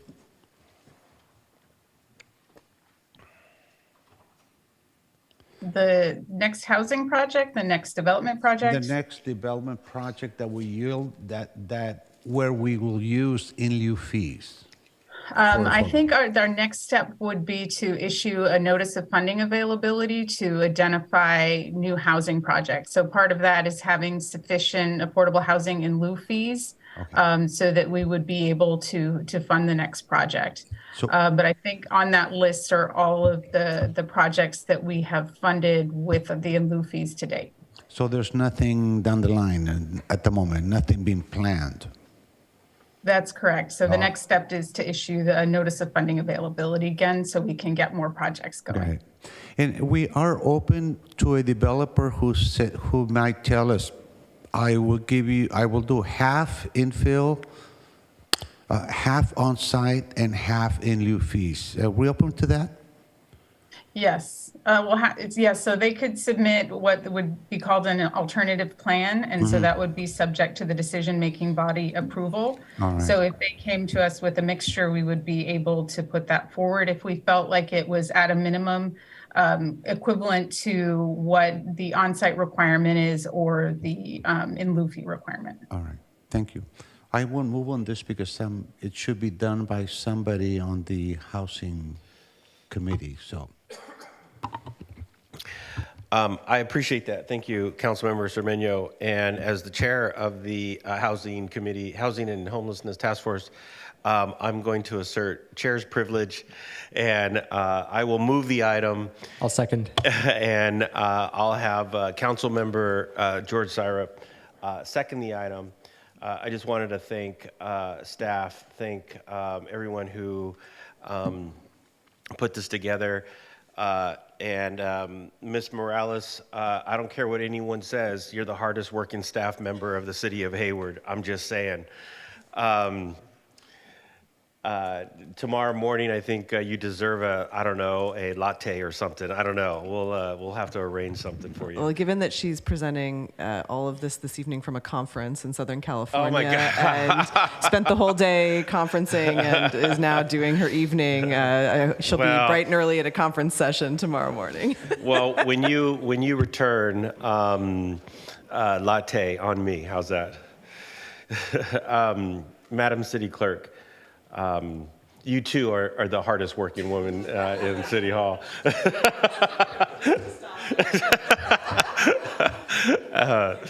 Yes. I'm sorry, Madam City Clerk. Please take the roll.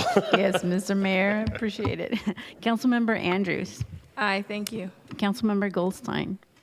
Aye, and I also want to echo my colleagues' appreciation of the great staff work done today. Thank you. Councilmember Marquez, absent. Councilmember Roach? Aye. Councilmember Syrup? Yes. Councilmember Cermeño? Mayor Salinas? Yes. Thank you. Now I'd like to move on to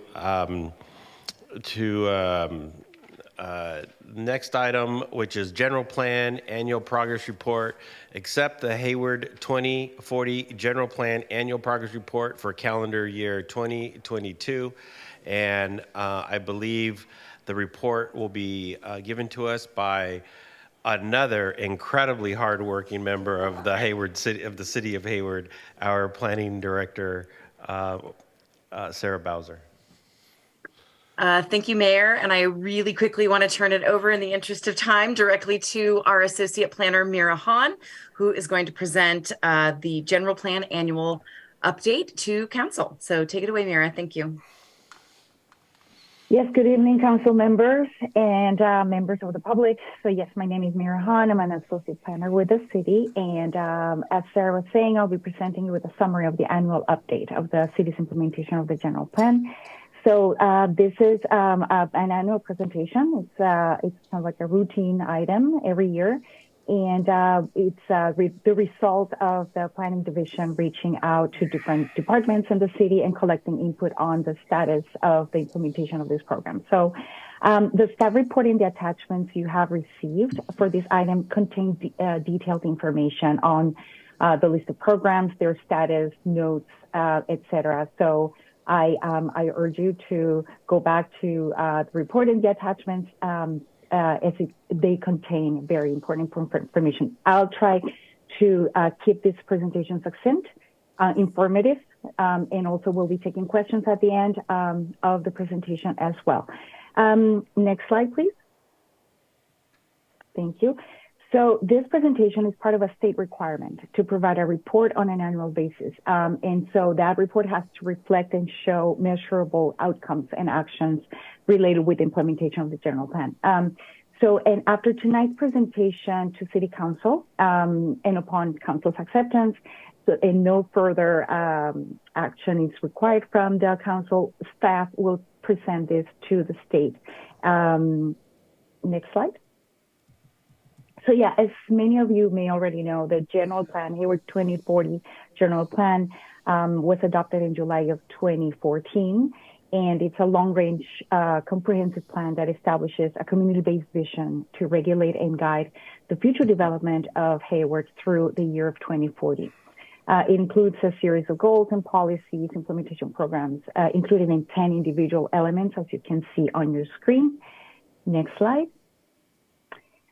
So yes, the general plan contains 143 implementation programs of the general plan, and these were slated in 2 time frames, short and near term and long term, as you can see on the slide. The short term, our near term, short term, midterm start from the time of the adoption of the plan, 2014, until the year 2019. Contains 107 programs. You can see there are a breakdown in terms of which were considered annual or ongoing, which means they're expected to be implemented over the life of the general plan, and which ones were one-time programs. Also, in a similar breakdown for the long-term time frame for the 2020 through 2040 timeline includes 31 programs identified as annual or ongoing and 5 as one-time programs. So on the next slide, we can see examples of what a one-time program might be. So for example, the downtown specific plan, one-time program, traffic impact fee, bicycle and pedestrian master plan, among others, right?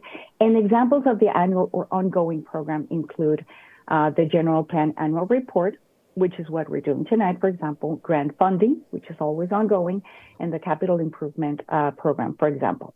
And next slide, please. So yeah, I like this slide because it's graphic. It's not a lot of text. So this slide provides a visual representation of the progress the city has made so far on these programs. A very, very detailed chart was included in the staff report if you want some fun late night reading. So, but yeah, So, for example, the chart on the left shows the progress the city made on the programs for the short and mid-term timeframe. So you can see that 54% are in progress, 28% are complete, which is really, really impressive, right? And so for the other long-term timeframe, you can see that, since by nature there's like more time to complete those, we have 14% of them have been completed, 28% are still in progress, and 58% have not started. So input that we received from various departments in the city have indicated that most of the programs that have not been started yet have been delayed for various reasons, obviously, including funding availability, lack of resources, shifting city priorities, and of course, the effects of COVID-19, from which we are still recovering, as all of us know. But however, in preparing this report, we realized that almost 3/4 of all programs, all of them, are either in progress or complete. And so seeing that this is a 25-year plan looking out up to the year of 2040, it looks that the city is making, in general, good progress in a relatively short time frame. So that's great news. Next slide. So completed programs. So far, we have the short and midterm timeframe. We have 30 programs that I have identified have been complete for this timeframe, have been completed.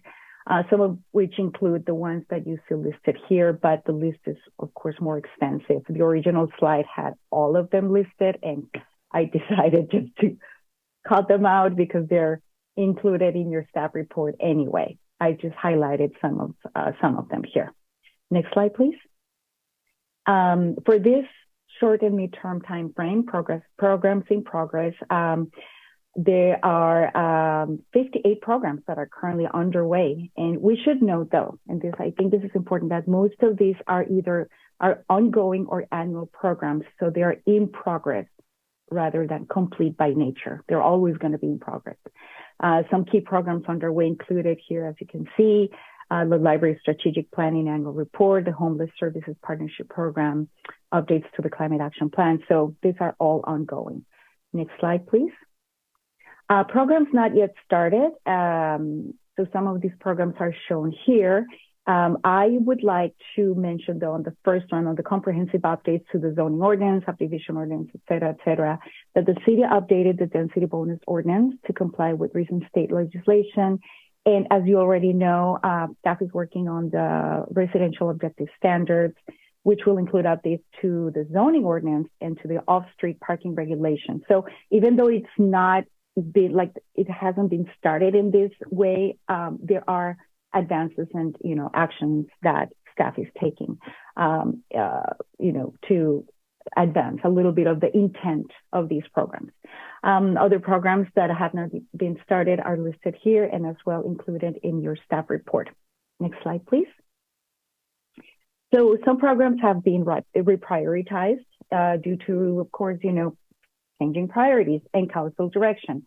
Some of these are included here. For example, the city building energy efficiency audits and reports, a neighborhood traffic calming policy, recycled water program, local hazard mitigation plan. So those have been things that programs that got started ahead of time. Next slide, please.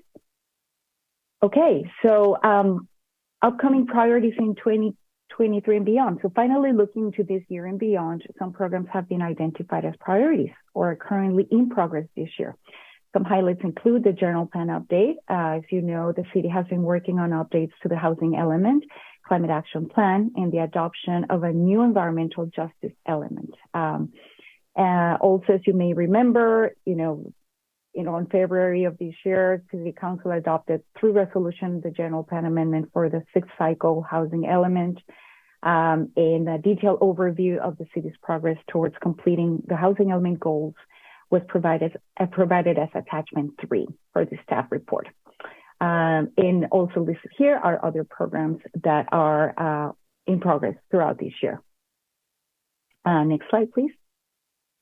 Okay, so programs aligned with the strategic roadmap project. So following council direction and feedback from the report provided in 2021, staff reviewed the complete list of general plan programs and identified which ones of these would be aligned with projects from the city's strategic roadmap. What we found out was that 50% of general plan programs align with strategic roadmap projects, so that's 50% corresponds to 82 programs. So out of those 82 programs, 26% are complete, 51 are in progress, and 23 have not yet started. Next slide, please. Here are some examples of general plan, which is really interesting because I just realized that all the examples I listed here happen to be aligned with the same strategic roadmap project, which is preserve, protect, and produce housing for all. But if you look at the attachment 2, you'll see on the far right column, wherever there's an asterisk, it means that that program is aligned with the project, and it also lists which specific strategic roadmap project it is aligned with. So, of course, not all of them are housing. I just listed housing because I guess in the spirit of what we've been discussing tonight, it seems relevant. But yeah, definitely there are a lot more programs that are aligned with different projects from the strategic roadmap. Next slide, please. All right, so we presented this report, this annual report to the Planning Commission on February 23rd, and some general comments were asked by commissioners. So one of them was about the timing of the implementation of several of the programs that have not started yet. Staff, of course, indicated that given the natural shift of priorities and new events and changes such as the current housing crisis and climate crisis have naturally expedited many of the programs, and also, changes also affect the availability of staff and fiscal resources. So all that, in the light of this being such a long range plan, pretty much a 25-year span plan, that's just expected to happen. Also, another question that was raised was the possibility of reprioritization of some of the programs that are aligned with the strategic roadmap. Staff at that point pointed out that the newly elected City Council will meet in May of this year to discuss new strategic priorities and review the list of action items and programs. So, and next slide, please. So next steps. So upon acceptance of this report by the council tonight, the staff will forward the progress report to the state's Office of Planning and Research to satisfy the state requirements. Staff will also update the general plan on the city's website, and will continue working on the program implementation, helping to further the goals and policies of the general plan. Next slide, please. All right. So this concludes my presentation. I hope that this was informative yet succinct, I guess. That was my goal tonight. And so before we open up for questions from council members and the public, I would like to remind everyone that this is just a result of us collecting input from different departments. So we'll gladly take questions. We'll do our best to answer them tonight. If we can't, we'll pass them on to the specific departments. Thank you for your patience. And with that, I'll turn it over to the council and to the public for questions or comments. Thank you. Thank you very much. That was very good. Let me close this up, go to speakers, and Councilmember Zermeño. Thank you. And thank you for the report. I just have one question. What can we do to move or give more emphasis to the urban forest plan, especially when we're trying to reduce the carbon footprint in our city? I don't know if that's I will go ahead and answer it, if I might, Councilmember Zermeño. What I would say, as we do with most of our projects, I think that would be a question and up for discussion as a part of the council's retreat related to the strategic roadmap. And as the council is setting priorities for the next several years on projects, if that is something that is of interest, and prioritizing that higher over some of the other programs or projects, we can certainly look at what resources would be required in order to accomplish those tasks. But I think that that's an appropriate process or time frame with which to make those priorities known to staff so that we can plan accordingly. Thank you, Sarah. It's a good report. Good job. Thank you. Looks like we don't have any other speakers up here. I'd like to turn to the to public comment. Is there anybody in the audience that would like to make a public comment? Seeing none, I'd like to close public comment. I'd like to close public comment and return to the dais. And I believe one of the hardest working council members, Councilmember George Syrup, although he did not hit his button, I believe his button is going to be hit. All I would say is I can't imagine a world where I would like to imagine a world where we don't accept this. And I guess my question to staff, just to help me understand as a newer council member, is in what cases have councils rejected these kind of progress reports? I just want to know what the lowest bar is. Since adoption of the 2040 general plan, we have never had council reject an annual update. Fantastic work. And have we ever heard of a council rejecting a general plan update? I believe I'm going to take this away from Councilmember Syrup. Sorry, this is a genuine question. I really want to know. I have not heard of one. I would say, and Director Bowser she and I, because I asked the question, I was like, well, because I wanted to potentially push this item to a later meeting, and she's like, well, if we don't submit it as accepted by the council by April 1st, it puts us at risk for not receiving state grant funding related to HCD, planning grants, other things. And so I'm sure staff in other agencies also share that feedback with their council. It's like, if you have concerns, accept the report, and then we'll figure out how we can address those concerns in a different way. But accepting the report and then coming back and making amendments is always a way to address that. So that would be, if I was a city manager in another city where the council was not going to accept the report, that's what I would say to them. Thank you. Back to you, Mayor. Thank you. Well, I have to say, and I kind of joked about it, but, when I first got on the council in 2010, this was like one of the first major projects we entered was this. And I remember I was when we were sitting. In fact, we were sitting out there, and the consultants were sort of telling us their plan, and they were doing their first sort of run through of what was going to happen. The very first thing they put in front of us was the logo of the general plan. And the logo, it was horrible. Just like the first page was like this weird cornucopia kind of green thing that sort of, it was just really weird. I looked at then, it was Councilmember Greg Jones, and I was like, what is that? And he just, it was interesting. But one of the very first things I did as a freshman councilman was I had that logo changed, the image of the general plan. So anyways, but the other thing too, I have to say that I'm very happy to see that it's included in the progress report here, is the work that has been done and continued to be done in the Education City chapter.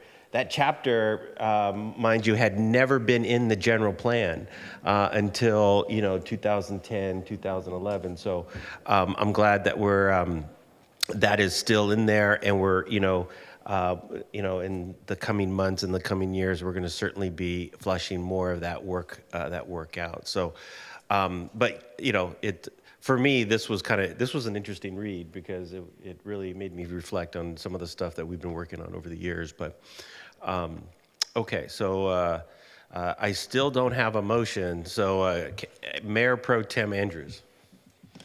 I just had a question about that one slide where it said there was a percentage of initiatives that don't fit our roadmap, and I just wanted to know if that's just ongoing services that we just need to provide. Is that related to that, or what is it connected to? So Mayor Pro Tem Andrews, the some of those programs could be aligned with the overarching goals of the strategic roadmap, the 6 different priorities, but they're not specifically aligned with identified projects under the current strategic roadmap. So there are still efforts that would fit under those categories. They just aren't aligned with the projects, but that's not to say as we move forward with identifying projects in future years under future strategic roadmaps that there wouldn't be those, and that better alignment and fitting within those strategic priorities. However, there are also items, as you mentioned, that are more routine items that don't necessarily fall cleanly or neatly within the 6 priorities. So that's sort of the simple answer. Okay, I was about to say we have so many. I might suggest, and I'm going to look to Sarah to take a note here, is that when we do the strategic roadmap session, maybe we have a slide specifically on those efforts of the general plan, and see kind of where they may not be consistent, or do we need to add them to the strategic roadmap, and so we can work with the team that's working to put that retreat together to figure out how we make sure the council has that information. Yeah, I guess because in my organization, everything we do has to kind of fit within one of those priorities, so I was a little caught off guard by that, but that makes sense. But if we can, that'd be great. Thanks. I'd like to move to accept. Moved by Councilmember Goldstein, seconded by Councilmember Zermeño. Madam City Clerk, if you can take the roll. Yes, Mr. Mayor. Councilmember Andrews. Aye. Councilmember Goldstein. Yes. Councilmember Marquez, absent. Councilmember Roach. Aye. Councilmember Syra. Yes. Councilmember Zermeño. Aye. Mayor Salinas. Yes. Thank you. I'd like to close this item, move on to council reports and announcements. Mayor Pro Tem Andrews. I just want to acknowledge the last presentation of its succinctness and presentation, especially at the end of the night. Just wanted to let other divisions know that you can have a short presentation and be effective. So. But thank you to all, especially the housing. It's a lot of complicated information, so I do give them a little leniency, but just want to acknowledge that last presentation was really effective. Thank you. And just for the record, my first launch of a State of the City address, I had 5 slides, and 2 slides were hello, and the last slide is questions. So I had 3 slides. So I just want to say it's because I would like to see more dialogue between the council members. So not just because I don't want to see that many slides, but that's the reason why too. Thanks. Precisely. Okay, so if there are no other, I'm sorry, Councilmember Syra. I just want to extend a heartfelt thank you to the housing team for putting together so many proposals on such a tight timeline, especially in response to the feedback you received in the Homelessness and Housing Task Force. The items on the table today were incredibly important and personal to me, and I just appreciate all of the work that went into it and the comments from my colleagues up here, so thank you. Thank you. Okay, seeing no other council reports or announcements, I'll move on to council referrals. There are no referrals. So I'll move on to adjournment. This evening, I'm going to be deferring to Councilmember Zermeño.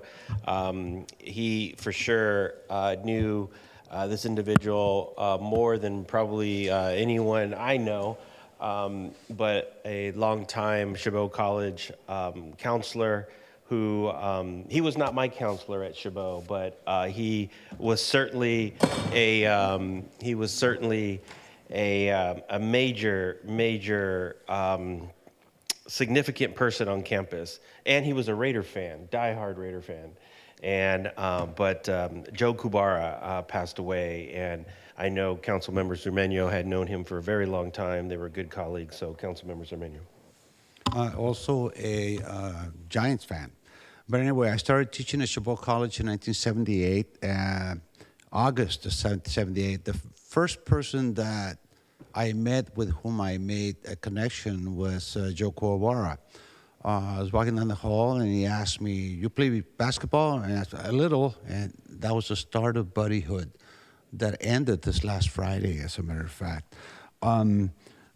we formed a team leading the union, breaking away from CTA, forming our own union. It was the president. I was the president. He was the negotiator, chief negotiator. I was chief negotiator, et cetera, et cetera. We keep trading posts. The administration at the district of LPC and Chabot College actually were scared of the Cermeño Cuobara team, but it was actually Cuobara who really, being faculty-centered, really earned the respect of everybody. As a counselor, he was student-centered, and that was something else. In the city of Hayward, where his wife was an employee here in the city hall, it was family, it was neighbors, and it was always with a smile. Very athletic, a guy from Loray. He got into tequila because I took him to Tio Roberto's house in Tijuana one day when we were in a conference for unionism in San Diego. Hey, you want to go visit my uncle? Sure. After 5 hours of drinking tequila and eating with my uncle, and he spoke no Spanish, and eating everything that my Aunt Angeles was cooking, this 5 hours, he came away as my uncle's Japanese-American nephew. Okay. And he started a budding tequila collection, and he actually got fatter by 2 pounds. Really respected. We used to drive out to the district in Las Positas, just having a grand time. Basketball court, one of his happiest days was actually winning a basketball trophy. The Chilones was our team, and we were the bottom dwellers. But one season, we won, and the trophy was in his office for a long time, and then he retired and gave it to me, so it's over at City Hall's office. So Joe Cuobara from Loray, always a family man, always a smile, always can do, always wanting to do the right thing, a friend to all, really missed. There's some service that will happen. I spoke to his wife and his daughters today. They live actually 2 blocks from Chabot College. So they're looking into a reception, a service to honor and remember him, and hoping that we can have a tree in his honor. And I told them that I would encourage or have our mayor adjourn the meeting today, and they actually broke into tears. They were just a family. So I thank you very much for this opportunity. All right, and Joe Cuobara, descanse en paz. He never learned Spanish even after that trip to Tijuana, but I try to teach him some words. All right, and thank you. And so I am sure you will connect with the city manager and the family. We can arrange a tree, and we will send them the letter. So with that said, thank you, Councilmember Cermeño. In memory of Joe Cuobara, this meeting is adjourned.